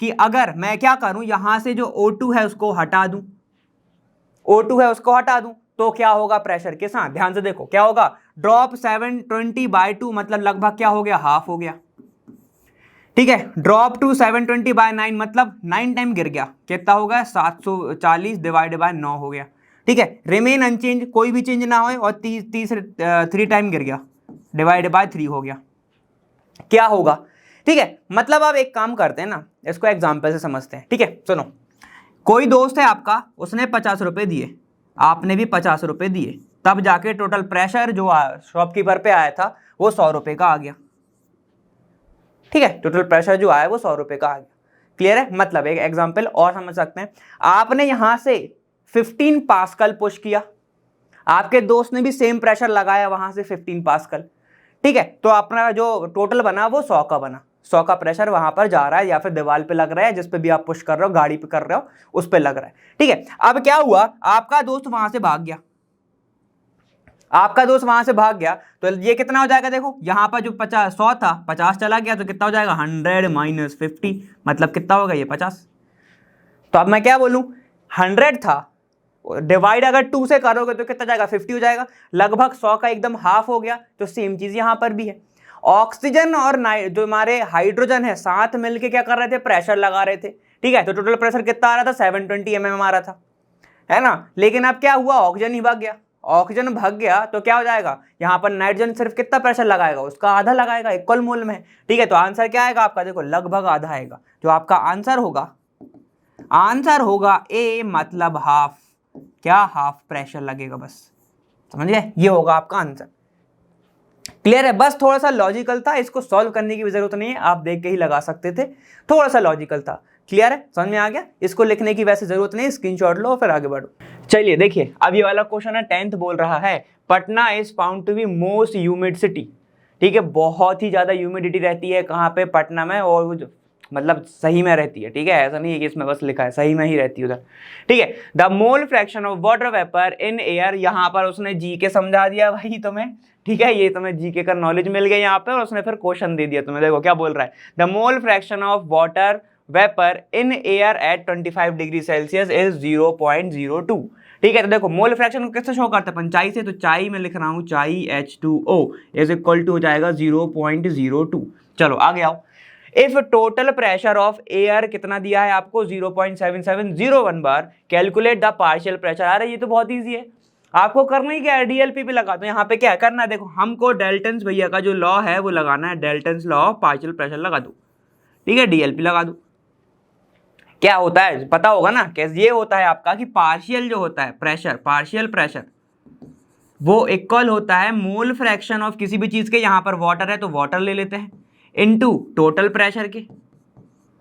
तो सब चीज तो गिवन है आपको, देखो टोटल प्रेशर है, यहाँ पे उसने मोल फ्रैक्शन दिया हुआ है, तो आपको पार्शियल प्रेशर निकालना है, ठीक है। तो यहाँ पे मैं लिख रहा हूँ पीपी, PPA लिख रहा हूँ पार्शियल, ठीक है, ऐसा लिख देता हूँ पूरा, इज इक्वल टू कितना है देखो, मोल फ्रैक्शन है 0.02 इंटू यहाँ पर पी टोटल देखो कितना दिया हुआ है, यहाँ पे लिख देता हूँ PT इज इक्वल टू आपको गिवन है 0. इतना बड़ा मत लिखो फिगर, 0.77 बस लिख लो, ठीक है, इतना ही काम का है, 0.77 ये है, ठीक है। तो आपका यहाँ से क्या जाएगा देखो, पार्शियल प्रेशर जाएगा, ये हो जाएगा आपका पार्शियल प्रेशर, है ना, वो इज इक्वल टू कितना आएगा देखो, 77 इंटू 2 होता है 154 होता है, जीरो कितने हैं 1 2 3 4, मतलब 1 2 3, ये 4 के बाद आपका ऐसे लगा जाएगा, समझ गए ना क्या है?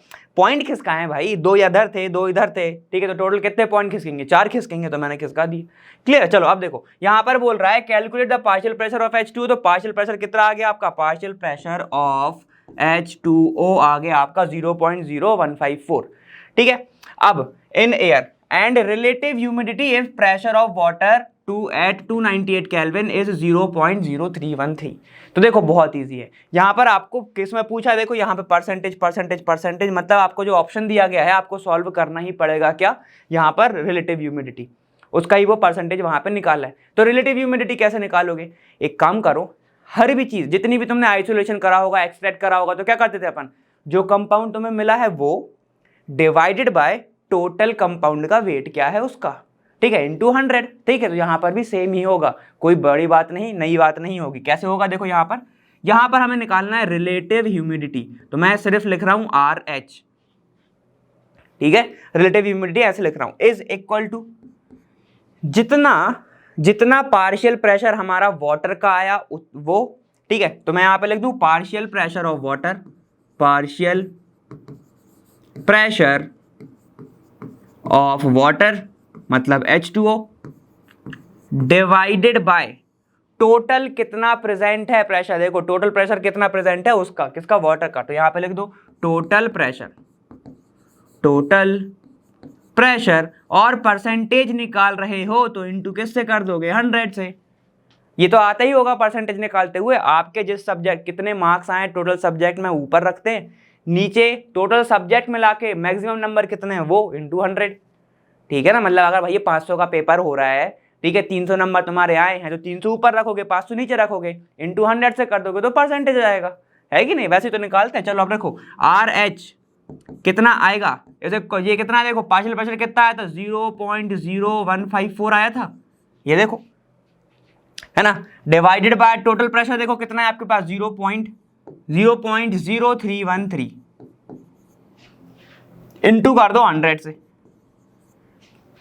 इंटू कर दो 100 से, ठीक है। तो लगभग जो आपका जो आएगा रिलेटिव ह्यूमिडिटी आएगा, ये आएगा परसेंटेज आपका 49.2%, लगभग इतना ही आएगा, लगभग इतना ही आएगा, ठीक है, लगभग इसका हाफ ही है ना, तो 50% तो सीधे सीधे दिख ही रहा है, लेकिन थोड़ा सा कम है इसका, इसलिए ये कितना आएगा आपका 49.2 आएगा, क्लियर, समझ में आ गया। तो ये अपना ऐसा परसेंटेज आएगा, कैसे मैंने बोला हाफ है, देखो ये 150 दिख रहा है, ये 300 दिख रहा है, लगभग तो 1/2 दिख रहा है, ठीक है, तो हाफ ही हो गया ना, ठीक है, तो वैसे मैंने ऐसे लगा दिया, क्लियर है। तो आपका लगभग जो आएगा वो 49.2, इसने ही करीबन आएगा 49.6 49.4, ठीक है, वैसे कुछ आएगा अप्रॉक्स, क्लियर है। तो अपन को बस समझना क्या था, ये प्रोसेस, सबसे पहले क्या लगना था, देखो इसने आप क्या क्या दे दिया था, टोटल प्रेशर, और हमें दे दिया था उसने मोल फ्रैक्शन ऐसा, और हम सबको पता है इन दोनों के बीच में रिलेशन क्या होता है, डाल्टन ने बताया था हमें, डाल्टन भैया आए थे, रिलेशन बता के गए थे, फॉर्मूला उन्होंने लग दिया था पार्शियल प्रेशर का, ठीक है, तो ये आ गया था अपना, ठीक है। जहां पे अपन ने पार्शियल प्रेशर निकाले, मतलब कि वाटर कितना प्रेजेंट है, ठीक है, वाटर, समझ में आ गया, और टोटल प्रेशर उसने गिवन ही दिया था, तो ह्यूमिडिटी निकाल सकते हैं, तो अपना ये आंसर आ गया, ठीक है। अब चलो देख लेते हैं 49.2 ऑप्शन में है या नहीं, 100% ह्यूमिडिटी ना भाई, रह ही नहीं पाएंगे, 49.2 बिल्कुल ये वाला अपना ऑप्शन सही है, 19% नहीं आएगा, 28% भी नहीं ही आएगा, क्लियर है। तो हमारा ऑप्शन क्या है, बी वाला, ये अपना आंसर होगा, क्लियर, समझ में आएगा, ठीक है। तो देखो बस आपको ऐसे सॉल्व करना है, अगर इसको प्रोसेस को लिखना है तो लिखो, फिर अपन आगे चलते हैं। चलिए अब अपन चलते हैं 11th क्वेश्चन में, बोल रहा है कि unit of viscosity is, viscosity की यूनिट, विस्कोसिटी क्या होता है, विस्कोसिटी वो चीज होती है मतलब जिसमें रेजिस्टेंस लगे, फ्लो होने में जो रेजिस्टेंस लगता है वही विस्कोसिटी होता है। कितना ईजी है, जैसे कि अगर कोई चीज बह रही है, अगर मुश्किल से बह पा रही है, मतलब जितना गाढ़ापन है आपने देखा होगा, जैसे शहद का एग्जाम्पल ले लो, हनी का एग्जाम्पल, घी का एग्जाम्पल ले लो, और आपका जो वाटर का एग्जाम्पल ले लो, वाटर जल्दी से चला जाएगा, क्यों? क्योंकि उसमें विस्कोसिटी बहुत कम है, मतलब उसकी जो लेयर है वो उनमें फ्रिक्शन ही नहीं, रुक नहीं सकता है, वही होता है। ठीक है, तो देखो मैं कहाँ आपको कॉन्सेप्ट समझा रहा हूँ, कर चुका हूँ। ठीक है, देखो अब आगे आओ। विस्कोसिटी क्या होता है? विस्कोसिटी होता है F is equal to Neeta.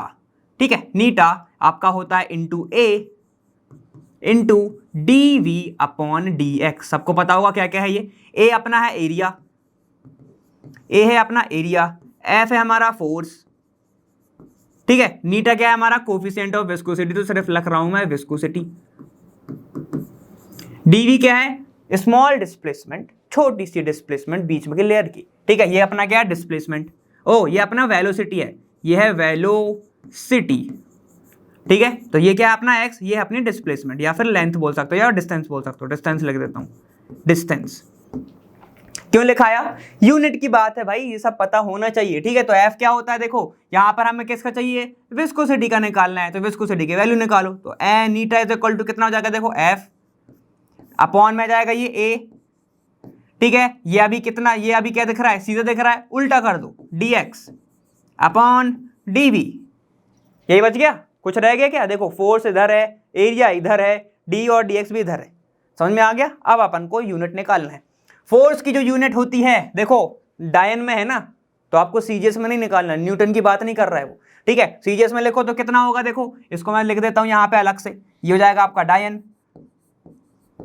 Area का कितना होता है? Centimetre square. वॉल्यूम होता तो क्यूब हो जाता। ठीक है, वेलोसिटी क्या होती है अपनी? सेंटीमीटर डिवाइडेड बाय, वेलोसिटी क्या होता है? डिस्टेंस अपॉन टाइम, तो ये हो जाएगा सेकंड। ठीक है, अब यहां पे क्या होगा? डिस्टेंस क्या होता है अपना? सिर्फ सेंटीमीटर। वैल्यूज को पुट करो। ठीक है, तो यहां पे रख रहा हूं मैं डायन upon centimetre square into dx क्या है अपना? सेंटीमीटर, ये क्या है अपना? Centimetre by second. क्लियर? समझ गए? तो क्या करना है? कुछ नहीं करना है, ये सेंटीमीटर से ये सेंटीमीटर काट दो ये सेंटीमीटर से ये सेंटीमीटर कट गया, बच क्या गया? देखो डायन, इसको कैलकुलेट कर लो जरा, सेंटीमीटर इनवर्स, तो ये बन जाएगा आपका, ये नीचे है ना, तो ऐसा बना, देखो डायन अपॉन, ध्यान से देखो ये बन गया सेंटीमीटर स्क्वायर, एक ये सेंटीमीटर, दूसरा ये centimetre, centimetre centimetre 2 centimetre, centimetre square समझ गए ना? ठीक है, चलो देखो अपॉन में ये सेकंड है तो ऊपर चला जाएगा, तो कितना बचेगा? सिर्फ सेकंड। इधर सेकंड इनवर्स लिखोगे, बात वही आ गई। ठीक है, तो ऊपर लिख दिया मैंने डायरेक्ट। इसको कैलकुलेट कर सकते हैं ना, अब कैलकुलेट क्या ही करना है, ऐसे बनाओ दे डायन, ठीक है, सेंटीमीटर -2 सेकंड, ये बनेगा आपका इक्वेशन। अगर यहाँ पर कहीं पर भी अगर लगभग आपको सेम दिख रही है यूनिट, अपन जल्दी से पुट करेंगे, और पुट क्या करना है? देखना है और लगाना है। चलो देखो विस्कोसिटी में आपकी यूनिट कहाँ कहाँ पे क्या क्या दी गई है, जल्दी से बता दो कौन सा लगेगा फॉर्मूला। ये फॉर्मूला कह रहा हूँ, ऑप्शन डायन सेंटीमीटर -2 और ये सेकंड डायन सेंटीमीटर -2, आहा पहले ही वाला आंसर है। डायन सेंटीमीटर इनवर्स नहीं, इनवर्स नहीं होता, ये सेंटीमीटर -2 सही है, सेकंड इनवर्स लगा दिया, गलत। ठीक है, Newton inverse, Newton inverse, Newton में तो पहली बात ही नहीं हो रही है, सेंटीमीटर बचा सिर्फ, यहाँ पे स्क्वायर आना था। ठीक है, और ये सेकंड इनवर्स है, उल्टा कर दिया इन्होंने। ठीक है, तो ये आपका गलत है, आंसर क्या होगा आपका? ए वाला। क्लियर है अपना? बस ऐसे इसको आपको पता होना चाहिए, तो इसको जरा सा ऐसे मार्क कर लो। ठीक है, यहां से अपना जो फॉर्मूला निकला है, ऐसे यूनिट निकालना सीखो, कभी कभी वो यूनिट भी पूछ सकता है तुमसे। क्लियर है? ठीक है, इसको लिखना चाहो लिखो, फिर अपन आगे चलते हैं। चलिए, ये वाला जो क्वेश्चन है, ये मेरा जो बहुत काफी ज्यादा पसंदीदा क्वेश्चन है। ठीक है, तो उम्मीद है आप एक बार खुद ट्राई करके भी देखेंगे इसको। ठीक, आपको दिख रहा होगा। अब मैं एक बार आपके लिए पढ़ देता हूँ। देखो क्या है, यहां पर बोल रहा है spherical balloon of 14 centimetre in diameter is to be filled up with hydrogen at 0 degree Celsius and 180 m pressure। समझ में आ गया? ठीक, अब क्या बोल रहे हैं? From a cylinder the gas at इतना प्रेशर, इतना temperature, if a cylinder can hold 4.86 litre of water. ठीक है, तो मैं आपके लिए यहाँ पर डायग्राम बना देता हूँ, उसके हिसाब से आप इसको सॉल्व करेंगे। ठीक है, चलो देखो यहाँ पर ये बोल रहा है कि एक सिलेंडर है, तो ये अपन एक सिलेंडर बना देते हैं, यहाँ पर ये नो बना हुआ, यहाँ पे बताएगा कि प्रेशर कितना है उस सिलेंडर का। ठीक है, और ये मैंने ऐसा एक सिलेंडर ऐसा बना दिया। ठीक है, जैसा भी बना है। चलो देखो ये बन गया सिलेंडर। अब यहाँ पर एक आपके पास स्पेरिकल बलून है, ऐसा ऐसा सारी चीजें अपन बनाते जा रहे हैं। अब ये बोल रहा है कि जो स्पेरिकल बलून है, ठीक है, स्पेरिकल बलून है, उसका जो डायमीटर कितना है देखो, यहां पे से लेके यहां तक का जो डिस्टेंस है, मतलब इसको डायमीटर बोलते हैं, ये हो जाएगा 14 सेंटीमीटर हो जाएगी। चलिए ठीक है, is to be filled with hydrogen. अब इसको बलून को भरा गया है किससे, हाइड्रोजन से। हाइड्रोजन से इसको क्या भर रहे हैं, अपन भर रहे हैं। चलो अब क्या बोल रहा है, एट 0 डिग्री सेल्सियस, मतलब इसको कितने डिग्री सेल्सियस पे भर रहे हो, तो इसको अपन भर रहे हैं 0 डिग्री सेल्सियस। और मैंने बताया था इस चैप्टर में डिग्री सेल्सियस का कोई मोल ही नहीं है, ठीक है, मोल मतलब हिंदी वाला मोल, ठीक है, तो कोई भी मोल नहीं है, मतलब कितना हो जाएगा, इसको कैलकुलेट करोगे तो 273 केल्विन की बात चल रही है यहाँ पर, ठीक है, इतने टेम्परेचर भरा जा रहा है क्या आपका गैस। चलो अब आगे चलते हैं। एट 1 atm, मतलब प्रेशर कितना है देखो यहाँ पे 1 atm इसका प्रेशर पे भरा जा रहा है। चलो चलते हैं आगे। प्रेशर फ्रॉम अ सिलेंडर, अब बात कर रहा है वो सिलेंडर से। सिलेंडर का क्या देखो, cylinder the gas at 12 atm, मतलब इसके अंदर जो गैस है वो 12 atm पर भरी गई है।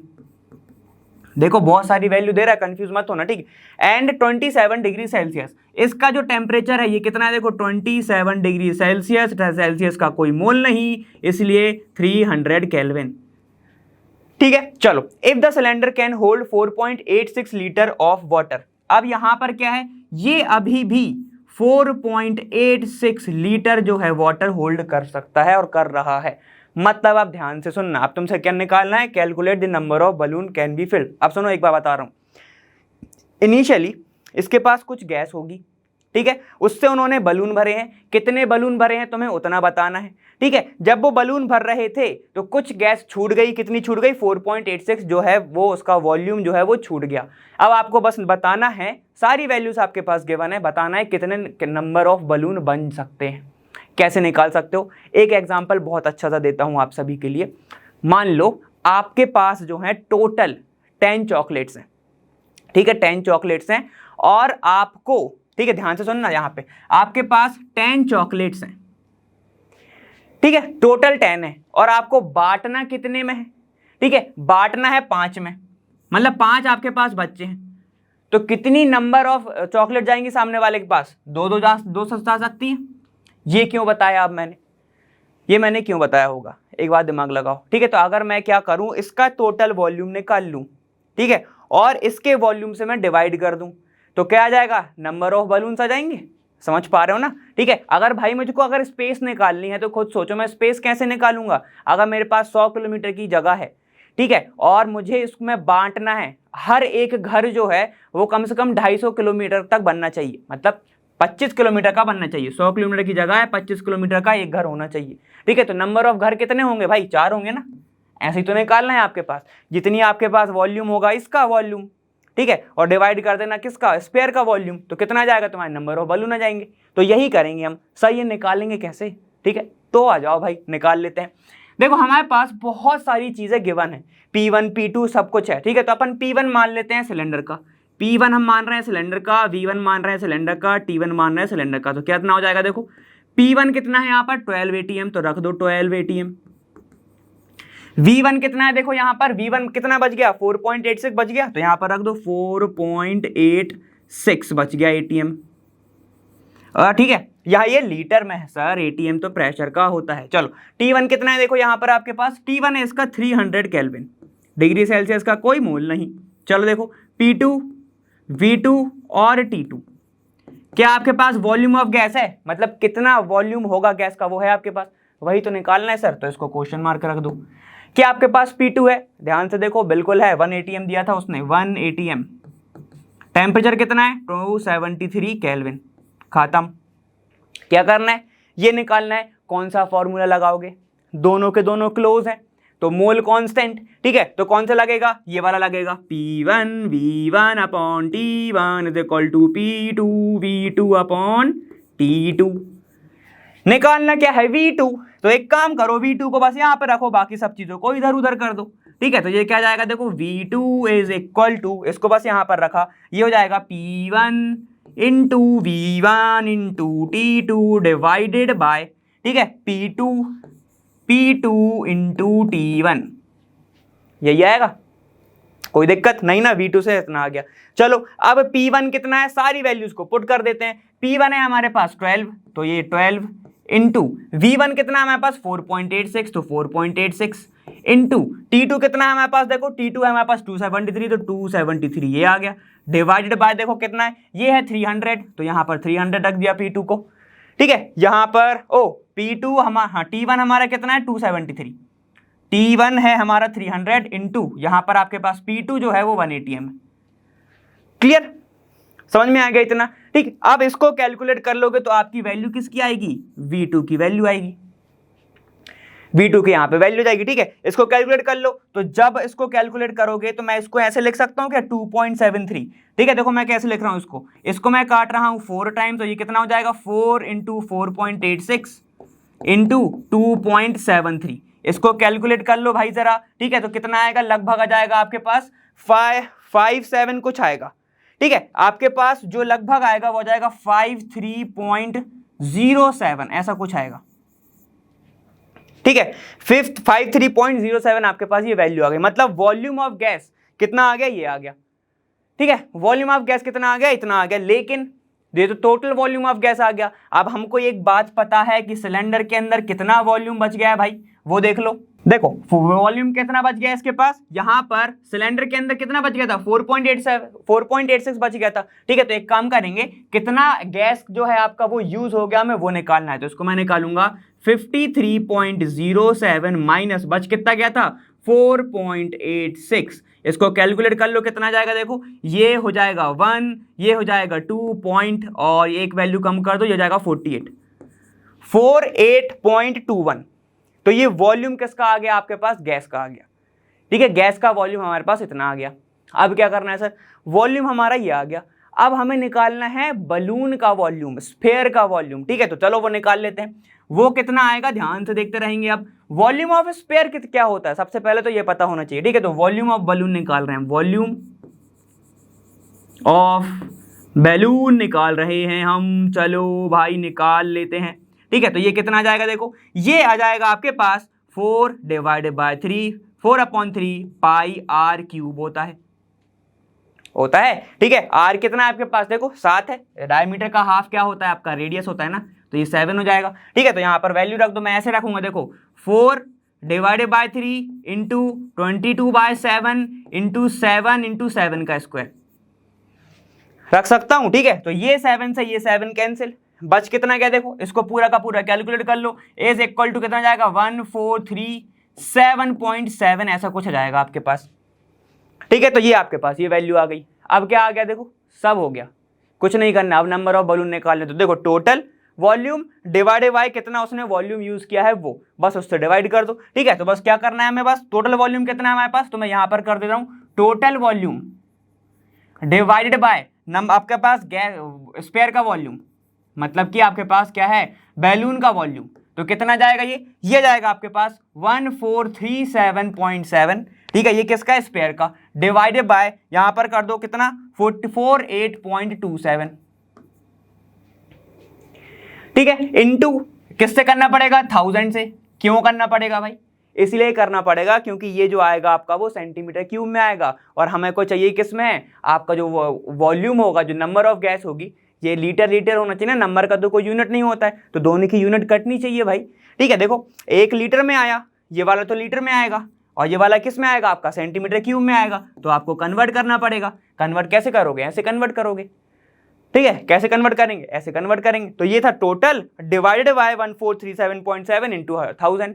ठीक है, ये इधर उल्टा हो गया। चलो देखो यहाँ पे ऐसा होगा आपका 48.27 डिवाइडेड बाय 1437.7 इंटू 1000। इसको कैलकुलेट करोगे लगभग 33.5 आपके पास अप्रॉक्स जो है वो नंबर ऑफ बलून्स आ जाएंगे।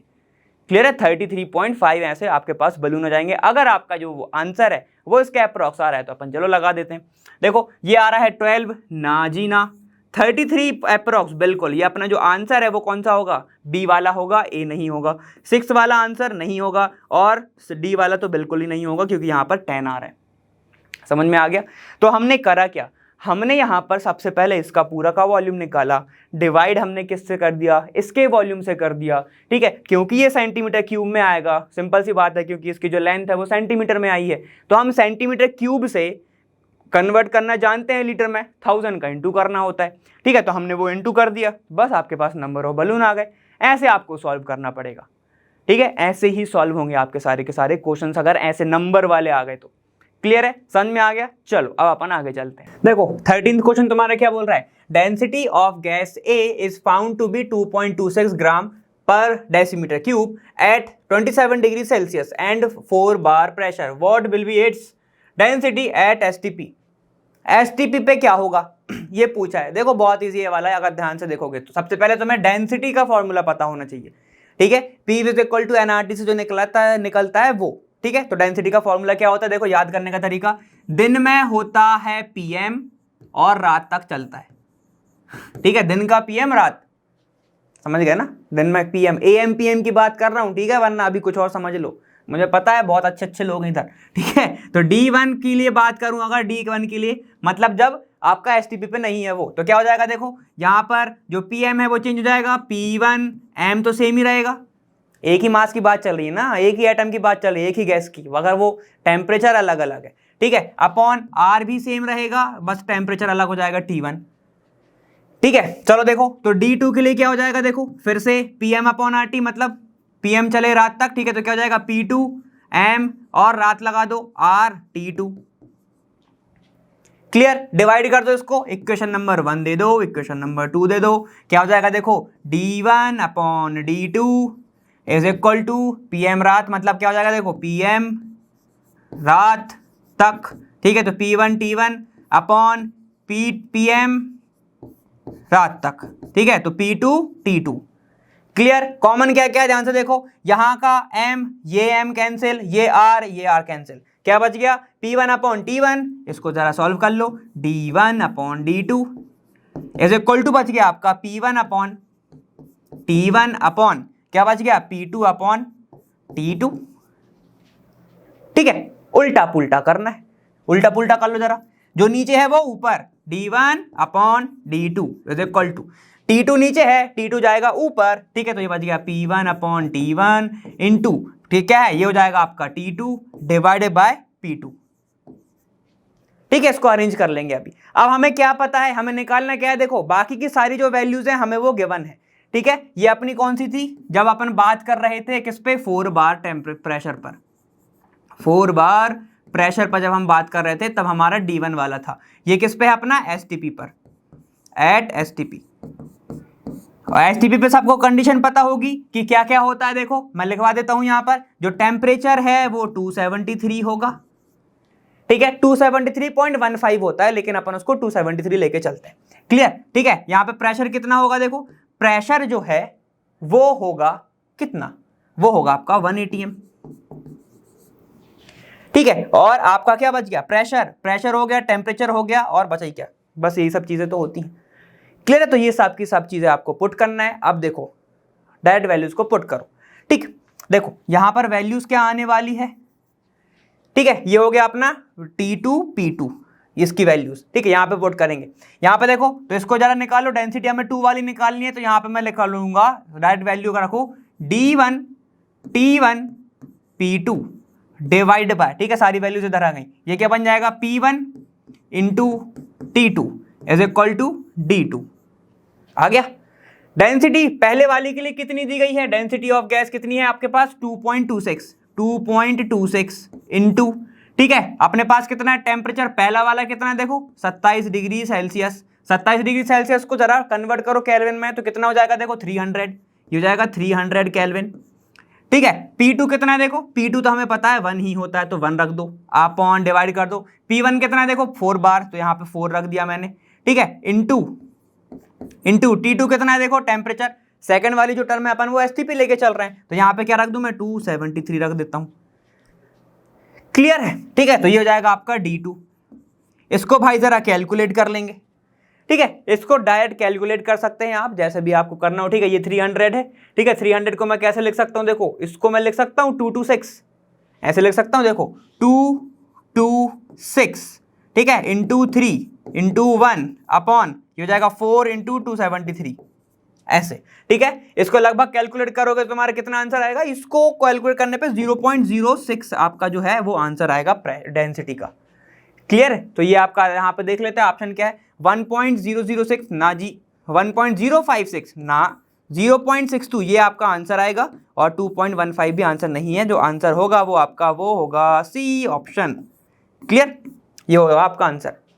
समझ में आ गया? ठीक है, तो बस आपको क्या करना था, ये जो है आपको रिलेशन ऐसे पुट करना था और फिर आपका आंसर आएगा। क्लियर है? चलो अपन आगे चलते हैं। चलो नेक्स्ट क्वेश्चन देखो अपन, यहाँ पे क्या है तुम्हारा 14 क्वेश्चन बोला temperature below gas does not obey ideal gas law. ठीक है, यहाँ पर ये बोल रहा है कौन सा ऐसा टेम्परेचर है जिसके नीचे जो कोई गैस है या फिर जो रियल गैस है वो आइडियल गैस का लॉ ओबे नहीं करेगी। ठीक है, तो अपन इसका उल्टा कर लेते हैं ना, कि ऐसी कौन सी गैस है, मान लो रियल जो गैस है, जो रियल गैस होती हैं, ठीक है, वो एक टेम्परेचर के बाद आइडियल गैस की जो इक्वेशन है उसको क्या करने लगती हैं, फॉलो करने लगती हैं। ठीक है, और वो टेम्परेचर का नाम कुछ और नहीं, उसको ही हम बोलते हैं बॉयल्स टेम्परेचर। बॉयल्स टेम्परेचर उसका ही नाम होता है। ठीक है, क्रिटिकल टेम्परेचर इससे थोड़ा छोटा होता है, समझ में आ गया? ठीक है, तो बॉयल्स टेम्परेचर वो टेम्परेचर होता है जिस पर आपकी जो रियल गैस हैं वो बिहेव करना स्टार्ट कर दे आइडियल गैस की तरह। ठीक है, उसको ही क्या बोलते हैं हम, बॉयल्स टेम्परेचर बोलते हैं। समझ में आ गया? ठीक है, जहाँ पर जो आपका प्रेशर है वो थोड़ा सा कम हो, टेम्परेचर एकदम कांस्टेंट हो, तो वही सब होता है तुम्हारा सॉल्व। ठीक है, तो इसको बोलते हैं बॉयल्स टेम्परेचर। अगर आपको ये दिख रहा है, इसने उल्टा पूछा है कि कैसा कौन सा टेम्परेचर होगा जिस पर आइडियल गैस जिसके नीचे इसका टेम्परेचर जिसके नीचे आइडियल गैस इक्वेशन फॉलो नहीं करेगा, तो वो कौन सा होगा, आपका बॉयल्स टेम्परेचर के नीचे आइडियल गैस नहीं बन सकता वो। ठीक है, तो क्रिटिकल टेम्परेचर इससे छोटा होता है, ये नहीं होगा। इन्वर्जन टेम्परेचर तो होगा ही नहीं। रिड्यूस टेम्परेचर नहीं, आपका आंसर कौन सा होगा, सी वाला। आप इसको टिक लगाएंगे और हम आगे बढ़ेंगे। समझ में आ गया? तो ये इसका एक मैंने बताया था उसमें भी, यहाँ पर मैंने बता दिया। क्लियर है? ठीक है, तो ये अपना एक इक्वेशन होता है, ये आप याद रख सकते हैं। देखो 15th क्वेश्चन तुम्हारे क्या बोल रहा है, logarithmic plot for Boyle's law is. यहां पर आपको प्लॉट दिए गए हैं, मतलब आपको जो ग्राफ दिए गए हैं। ठीक है, अब आपको बताना है कि कौन सा सही होगा कौन सा गलत होगा। ठीक है, सबसे पहले कैसे बता सकते हो, अगर आपको पता है पहले से तो अच्छी बात है। ठीक है, जो कि मैंने कराया ये वाला है ना, तो एक काम करते हैं, सबसे पहले निकाल के देख लेते हैं कैसे निकालते हैं इसको। देखो हम सबको पता है बॉयल्स लॉ में पीवी इज इक्वल टू होता है कांस्टेंट के, ये मैंने कराया। ठीक है ना, अभी ये मत बोलना कि ये नहीं कराया। अब जरा ये पूछा है लॉग के लिए, तो लॉग लगा लो हर जगह, लॉग पीवी हो जाएगा इज इक्वल टू क्या हो जाएगा, लॉग के। ठीक है, तो देखो क्या हो जाएगा ये, क्योंकि ये इंटू वाला टर्म है ना, लॉग में इंटू वाला टर्म क्या हो जाता है, प्लस हो जाता है। तो log M N is equal to क्या होता है, लॉग एम प्लस एन, वही वाला लगाना है। तो log P plus log V is equal to log K बना। ठीक है, एक काम करो, p को एक साइड ले लो और v को एक साइड कर दो, मतलब अपन x और y में उसको एक्सेस में डिवाइड कर रहे हैं। तो क्या बन जाएगा, देखो इसको मैं सॉल्व करूंगा तो ये बन जाएगा आपका log p is equal to, ये हो जाएगा आपका log k minus log v। किस किस के बीच में प्लॉट होगा, p और v के बीच में। तो इसको जरा और इक्वेशन को जरा अपन बना के देख लेंगे। log p is equal to हो जाएगा minus log v plus log k। तो ये कैसा दिख रहा है अब आपको, y is equal to minus m x plus c जैसा दिख रहा है, जिसमें क्या है आपका नेगेटिव स्लोप है। जो स्लोप है वो है नेगेटिव, मतलब जो आपका ग्राफ है वो कैसा आएगा, नीचे साइड आएगा। पॉजिटिव होता तो ऊपर साइड जाता। ठीक है, तो देखो सीधा आएगा और नेगेटिव साइड आएगा। क्लियर, समझ में आ गया? तो देखो अपना ऑप्शन क्या क्या होगा, log p log v, p पे क्या बना है y एक्सिस। ठीक है, तो अपन ने y लिया है, चलो ये है y एक्सिस, ये है x एक्सिस। ठीक है, ये y है ये x है। अगर आपको log p नहीं दिख रहा है y पे तो हटा दो, log p log p log p log p सब में log p है। ठीक है, चलो देखो ये आ रहा है ऊपर से नीचे साइड, अपना ऑप्शन भी क्या है, देखो नेगेटिव। नेगेटिव स्लोप में क्या होगा, ऊपर से नीचे आएगा। ठीक है, तो ये वाला अपना ऑप्शन हो सकता है। आगे चलते हैं, log p ये सही लिखा है, ये भी सही लिखा है, लेकिन ये जा रहा है ऊपर साइड। ये कब होता, जब अपना आता है ऐसा, log p is equal to आता log v plus log k, ये आता तब हमारा ऐसा स्लोप बनता। मतलब क्या होता, ये बन जाता अपना y is equal to m x plus c, ऐसा बनता तब आता। m हमारा पॉजिटिव होना चाहिए, सिंपल सी बात ये है। ठीक, अब देखो ये क्या है, log p और log v, ये मैंने कब बताया, ये कब बनता है, जब pv वर्सेस आप बनाते हो v या फिर p, तब बताया था मैंने, log नहीं लगाया, याद रखना अभी। ठीक है, और ये तो अपना बनेगा ही नहीं। ठीक है, log है तो लगभग ज्यादातर जो ग्राफ है log में वो सीधे ही बनते हैं। ठीक है, स्ट्रेट ही आते हैं, ज्यादातर बोल रहा हूँ। ठीक है, हर कोई नहीं। ठीक, तो अपना ऑप्शन क्या होगा, ऑप्शन होगा हमारा ए वाला, जो कि आंसर सही है क्योंकि नीचे आ रहा है। ठीक है, समझ में आ गया। चलो अब अपन थोड़ा आगे चलते हैं। चलिए अब एक और ग्राफ वाला क्वेश्चन अपना कौन सा है, लॉगरिथमिक प्लॉट्स फॉर अपना चार्ले लॉ। ठीक है, चार्ले लॉ के लिए आपको बताना है कि कौन सा यहाँ पर प्लॉट है, जो ग्राफ है वो सही होगा। ठीक है, इसके बारे में बताना है। चलो देखिए, हम सबको पता है कि जो किस किस के बीच में होगा ये चार्ली का, ये होता है हमारा v/t is equal to k होता है कांस्टेंट, ये होगा हमारा कांस्टेंट। ठीक है, यही होगा ना। चलो ये मैंने बताया हुआ है अपना कॉन्सेप्ट डाउन में, जिसको नहीं पता थोड़ा सा देख के आ जाए भाई। ठीक है, यहाँ पे क्या होगा देखो, इसको जरा लॉग में है तो लॉग लगा पुट करो, ये क्या है log m/n, तो क्या हो जाएगा log m minus log n। ठीक है, तो यहाँ पे पुट कर रहा हूँ log v/t is equal to log k। ठीक है, तो क्या बन जाएगा ये log v minus log t is equal to log k। अब ये बन गई अपनी कौन सी इक्वेशन, ध्यान से देखो, y is equal to mx में पुट करो जरा, कैसा बन जाएगा देखो, ये बन जाएगा आपका log v is equal to log k plus log t। कितना इजी है। अब इसको करना क्या है, y is equal to mx में अपन इसको कन्वर्ट करेंगे। ठीक है, y ये अपना x है ना, तो इसको सामने सामने ले आओ बस, log v is equal to log t plus log k, है ना। तो देखो y is equal to mx plus c, है कि नहीं। तो यहां पर अब क्या तुम्हें नेगेटिव साइन दिख रहा है, नहीं दिख रहा है, तो ग्राफ कैसा जाएगा, ये नीचे से ऊपर जाएगा स्ट्रेट, नीचे से ऊपर जाएगा हमारा स्ट्रेट, है ना ऐसा। तो अगर ये वाला ग्राफ कहीं पे दिख रहा है, जो मैंने पिछले वाले में बताया था कि कैसे पॉसिबिलिटी हो सकती थी कि तुम्हारा नीचे से ऊपर जाता, पॉजिटिव स्लोप होता तो क्या होता। ठीक है, वही वाला लगाना है। ये नीचे आ रहा है भाई, ये सेम ही ग्राफ है, ये हटा दो। यहाँ पे देखो ये नीचे से जा रहा है ऊपर, दिख रहा है, ये नीचे से जा रहा है ऊपर, तो अपना आंसर कौन सा हो जाएगा, लगभग बी वाला। लेकिन आगे के देख लेते हैं, आगे की भी लगभग सेम ही है। यहाँ पे देखो क्या है, log v जो है ये बना रहा है आपका log p के साथ। ठीक है, यहाँ पे ये log v है, यहाँ पर log t होगा। ठीक है, log जो p है वो अजीब लिखा है, चलो देखो। ठीक है, अब ये देखो ये सीधा सीधा जा रहा है, सीधा सीधा जा रहा है, तो क्या होगा, जो v और p के बीच में बनेगा अलग, अगर बनेगा तो। ठीक है, वो वाला जो मैंने पिछले वाले में बताया। देखो log v और log p, इन दोनों के बीच में तो रिलेशन होगा ही नहीं ये वाला। ठीक है, ये कब होगा, जब तुम वो लेके आओगे कौन सा, बॉयल्स लॉ। ठीक है, इस चार्ले में नहीं होगा, तो इसको हटा दो, ये हट गया। ऑप्शन कौन सा अपना आंसर है, हमारा ये वाला बी वाला अपना आंसर है। समझ में आ गया। तो ऐसे आप ग्राफ को रीड कर सकते हो। यहाँ पर स्लोप क्या है देखो, पॉजिटिव है, तो यहाँ पे मैं m इज इक्वल टू लिखूंगा पॉजिटिव। ठीक है, जो आपका ये क्या है, स्लोप है, ये रहा आपका स्लोप। क्लियर, समझ गए। तो चलो ये अपना ये क्वेश्चन था, स्क्रीनशॉट लो इसको क्योंकि ये इंपॉर्टेंट है।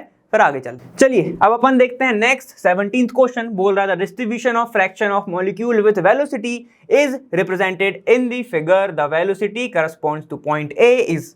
यहाँ पर बोल रहा है, ये आपको ग्राफ प्लॉटेड है जो कि मैंने कराया हुआ है भाई कॉन्सेप्ट डाउन में।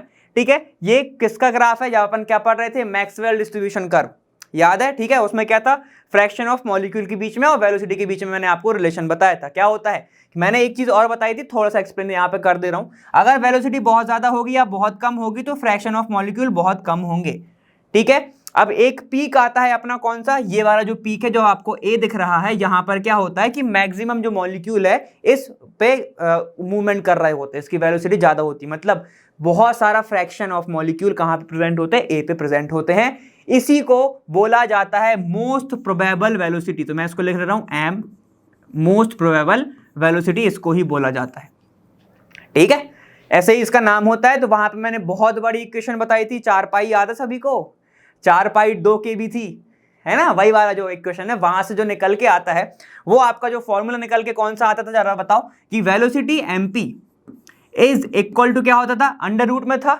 अंडर रूट क्या था अपना, 2RT bye M, 2RT bye M. ठीक है, वो लिख के तुम्हें ये भी दे सकता है क्या, 2KT बाय एम लिख के भी दे सकता है वो तुमको, 2KT भी दे सकता है, या फिर 2 यहाँ पे मैं PV भी लिख सकता हूँ, PV अपॉन एम भी लिख के दे सकता है। ठीक है, तो कंफ्यूज मत हो जाना उसमें। तुम्हारा जो ऑप्शन है वो कौन सा रहेगा, V जो है मोस्ट प्रोबेबल वेलोसिटी बोलते हैं जिसको, वो तुम्हारी क्या रहेगी, 2RT बाय एम रहेगी। ठीक है, और जो 3RT बाय है, ये देखो ये कौन सी है, ये 3RT बाय एम जो है इसको अपन स्क्वायर मीन बोलते हैं। ठीक है, और जो एवरेज वेलोसिटी है वो क्या होती है, 8RT बाय पाई एम ये होती है। ठीक है, तो नन ऑफ दिस तो हो ही नहीं सकता क्योंकि ऑप्शन है। जो तुम्हें दिया ही हुआ है, तो ये तुम्हारा होगा ही नहीं। तो यहाँ पर ए पे जो वेलोसिटी रहेगी वो मोस्ट प्रोबेबल वेलोसिटी रहेगी। निकालने के लिए आ गया तो ये वाला फॉर्मूला आप पुट करोगे, ठीक है, लेकिन इसमें निकालने के लिए है नहीं, आपको आंसर बताना है। आंसर कौन सा होगा? ए वाला इसका आंसर होगा। बस टिक करेंगे और आगे बढ़ेंगे, ठीक है। तो ऐसे ऐसे क्वेश्चन भी आ जाते हैं, क्लियर है, ठीक है। इसको आपको बस कॉन्सेप्ट पता होना चाहिए। इसका स्क्रीनशॉट लेने की जरूरत नहीं है, आप अपने नोट में, अगर आपने मेरे साथ करा है, नोट में आप स्टार मार्क कर लीजिए, क्योंकि वो इंपॉर्टेंट आपका फॉर्मूला है, क्लियर है, ठीक है। चलो फिर इसको करो, फिर आगे चलो देखो, अब है आपका 18th क्वेश्चन। बोल रहा था density of vapour of a substance eight 373 kelvin and 1.013 इतना पास्कल, और आपको डेंसिटी दी गई है, ठीक है, मॉलिक्यूलर वेट ऑफ सब्सटेंसेस, ठीक है। तो मॉलिक्यूलर वेट निकालना है हमें, ठीक है। तो यहाँ पर डेंसिटी गिवन है, तो मैंने क्या रिलेशन बताया था आपको, देखो दिन का पीएम रात तक, दिन का पीएम रात तक, यही बताया था, ठीक है। यहीं से अपन ने निकाला था कि यहां से मॉलिक्यूलर मास का निकालो तो क्या होगा, density into R into T upon ये हो जाएगा आपका P is equal to M, यही होगा, ठीक है। चलिए तो अपन वैल्यूज को पुट करते हैं। डेंसिटी कितनी दी गई है आपको, 2.55। देखो ये ग्राम पर लीटर में है, हमें लगेगी केजी पर मीटर क्यूब में, ठीक है। तो इसको डायरेक्ट सॉल्व करोगे तो इतना ही आएगा, 2.55 इंटू 8.314, ठीक है, ये सबको पता होगा आर की वैल्यू। टेम्परेचर कितना देखो 373 डिवाइड बाय सारी वैल्यूज को पुट करना है, बस और कुछ नहीं है। पास्कल लिख दो, यहाँ पे कितना है 1.013 इंटू 10⁵ पास्कल। अब ये बताओ, ये बताना, ये वाली जो वैल्यू है मैंने एक जगह और बताई थी, ठीक है, ये कब आती है, ठीक है ना, आपने अभी पिछले न्यूमेरिकल में करा था, जरा उसके बाजू में लिख लेना कि ये कब आती है, ठीक है। इज इक्वल टू आएगा आपका M, जो आपका आंसर आएगा, क्योंकि अपन इसको केजी पर लीटर में केजी पर मीटर क्यूब में कर चुके हैं, वो आपका केजी में आएगा, केजी पर मोल आएगा, ठीक है। तो ये कितना आएगा आपका 0.078 केजी पर मोल आएगा। हमें ग्राम में चाहिए, ग्राम में चाहिए तो कितना करोगे 1000 से इंटू, तो ये कितना आ जाएगा 78 ग्राम पर मोल जाएगा, ये समझ गए। तो ये आपका कुछ ऐसा आएगा, सिर्फ वैल्यूज को पुट करना था, लेकिन मैंने बताया आपको कि ये वाला अगर आपको रिलेशन नहीं पता है, ठीक है, तो थोड़ी सी दिक्कतें हो जाएंगी, ठीक है। ये बहुत इजी है वैसे तो, मैंने बताया था दिन का पीएम रात तक, यहीं से अपने पूरे रिलेशन निकल जाते हैं, ठीक है। ये सबसे अच्छा फॉर्मूला है मॉलिक्यूलर मास को निकालने के लिए, मॉलिक्यूलर मास को निकालने का सबसे अच्छा फॉर्मूला ये वाला है, ठीक है ना, किसी भी सब्सटेंस का। तो सीधे ये भी रख सकते हो, क्लियर, ठीक है। 78 आ रहा है तो अपन ऑप्शन लगाएंगे, 63 नहीं है, 78 है, 44 नहीं है, और 36.5 भी नहीं है, क्लियर है। तो अपना जो आंसर है वो कौन सा है, बी वाला ऑप्शन है। ऐसे आपको सिर्फ एक क्वेश्चन में वैल्यूज पुट करनी थी और आगे बढ़ना था, क्लियर है। चलो चलिए नेक्स्ट क्वेश्चन आपका देखो कौन सा है यहाँ पे, ये है आपका 2 mole of ammonia occupied a volume कितना, इतना, ठीक है, 27 degree Celsius, the pressure of a gas of एड वंडर वॉल इक्वेशन। अब आपको बताना है प्रेशर निकालना है गैस का, तो कैसे निकालेंगे। चलो देखो यहाँ पे क्या है, 2 मोल अमोनिया है, ठीक है। तो यहाँ पर हमारे पास उसने सबसे पहले जो आपको सबसे ज्यादा अच्छी हिंट क्या दी है कि ये जो गैस है वो क्या ऑबे कर रही है, वंडरवॉल इक्वेशन।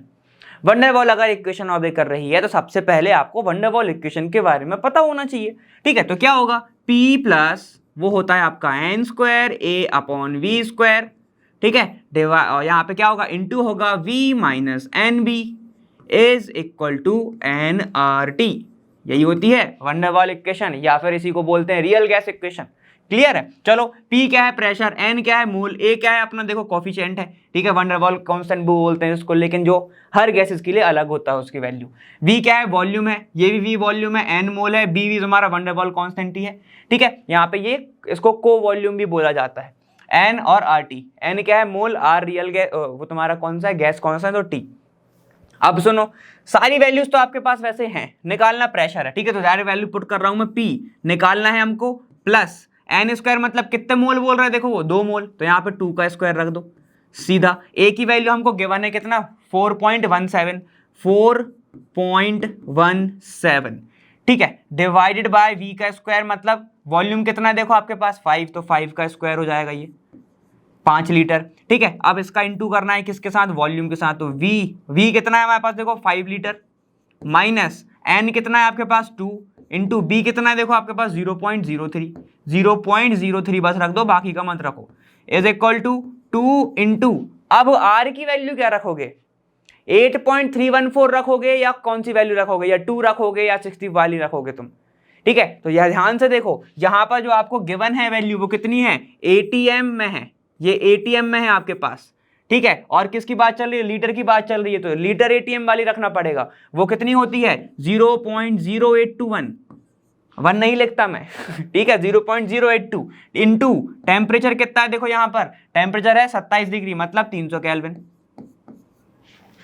अब इसको तो सॉल्व कर सकते हैं, सारी वैल्यूज ही तो है, सिर्फ आपके पास ये क्या है, ये नहीं है वैल्यू, तो ये निकालना है हमें। क्लियर है, समझ में आ गया, सारी वैल्यूज को आप सीधे सीधे पुट करना है। मैं आपको थोड़ा सा ओपन करके बता देता हूं इसको, तो ये P प्लस ये हो जाएगा आपके पास 4/25 इंटू 4.17, ठीक है।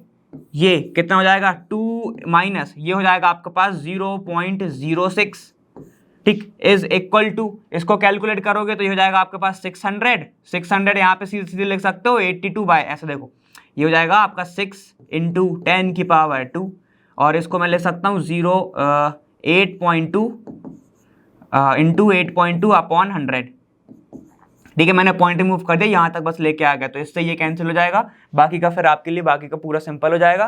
पी की जो वैल्यू है लगभग देखो आपके पास 9 के करीबन आ जाएगी, ठीक है। यहाँ पे 9 के में है, 9 के में तो बहुत सारे, ठीक है। आपकी जो आएगी वो लगभग आएगी 9.33, ठीक है। अब ध्यान से सुनना, किस में आएगा ये, एटीएम में आएगा ये, ठीक है। किस में आएगा ये, एटीएम में ये वैल्यू आएगी, क्योंकि अपन ने जो आर की वैल्यू है वो भी लीटर और एटीएम में रखी हुई है। क्लियर, ये आपका ऑप्शन आएगा। चलो देख लो, ए है आपका 4.25, ना जी, 9.33 एटीएम, बिल्कुल सही, ये वाला ऑप्शन है। 9.33 यूनिट लेस है ये न्यू यूनिट लेस है, तो ये वाला ऑप्शन बिल्कुल मत लगा देना। क्या करके आते ना कभी कभी, अगर आपने यहाँ एटीएम नहीं लिखा ना सॉल्व करते टाइम, तो आप क्या करोगे, आप ये समझ लोगे कि जो आपका आंसर है वो सिर्फ कितना है, इतना है 9.33, तो वो गलत हो जाएगा। अब उसने क्या लिखा है, क्या सोच के लिखा होगा, बार लिखा है या फिर उसने क्या डेसीमीटर क्यूब में लिखा है, पता नहीं किस में लिखा है उसने, ठीक है, वो तो हमें नहीं पता है ना, हो सकता है वो पास्कल में दे रहा हो, बार में दे रहा हो, ठीक है। तो इसलिए ये वाला ऑप्शन मत लगा के आना कभी भी, सबसे पहले यूनिट देखा करो फिर लगाया करो, ठीक है। फिर आ गया 9.33, ये देखो इतना क्या है, 10 की पावर -4 बार, हटा दो इसको। आंसर कौन सा हमारा, बी वाला, ठीक है। इसको सॉल्व करोगे आपके पास जो आंसर आएगा वो कौन सा आएगा, बी वाला ऑप्शन आएगा।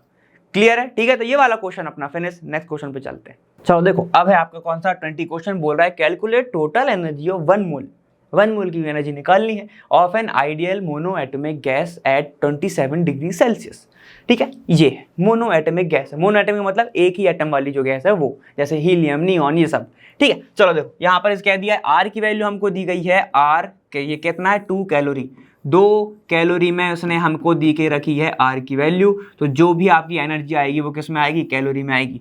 कैलोरी यहाँ पर किलो कैलोरी है, मगर अब पता नहीं उसने शायद कन्वर्ट कर दिया हो, तो नहीं पता।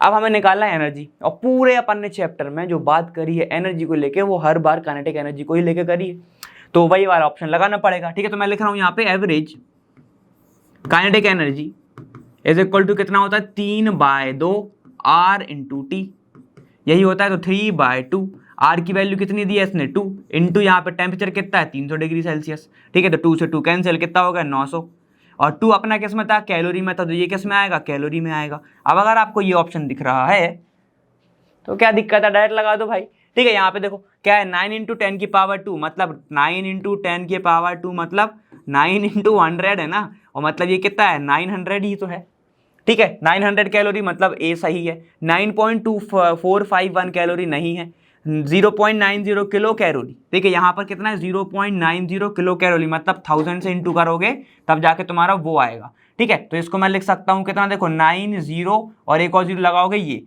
फिर आएगा तुम्हारा कैलोरी, तो ये वाला ऑप्शन भी लगभग सही ही हो रहा है, ठीक है। चलो देखो ये क्या है तुम्हारा 19.45 किलो, 19.45 आपकी कैलोरी है, तो ये वाला ऑप्शन भी नहीं है, समझ में आ गया, ठीक है। यहाँ पर आपका ये जो दो चीज़ें बन रही हैं, एक तो ये तो सही है आपका कौन सा 9 इंटू 10 की पावर 2, ये तो आपका एकदम ही सही है, ये तो आप टिक ही लगा के आओगे।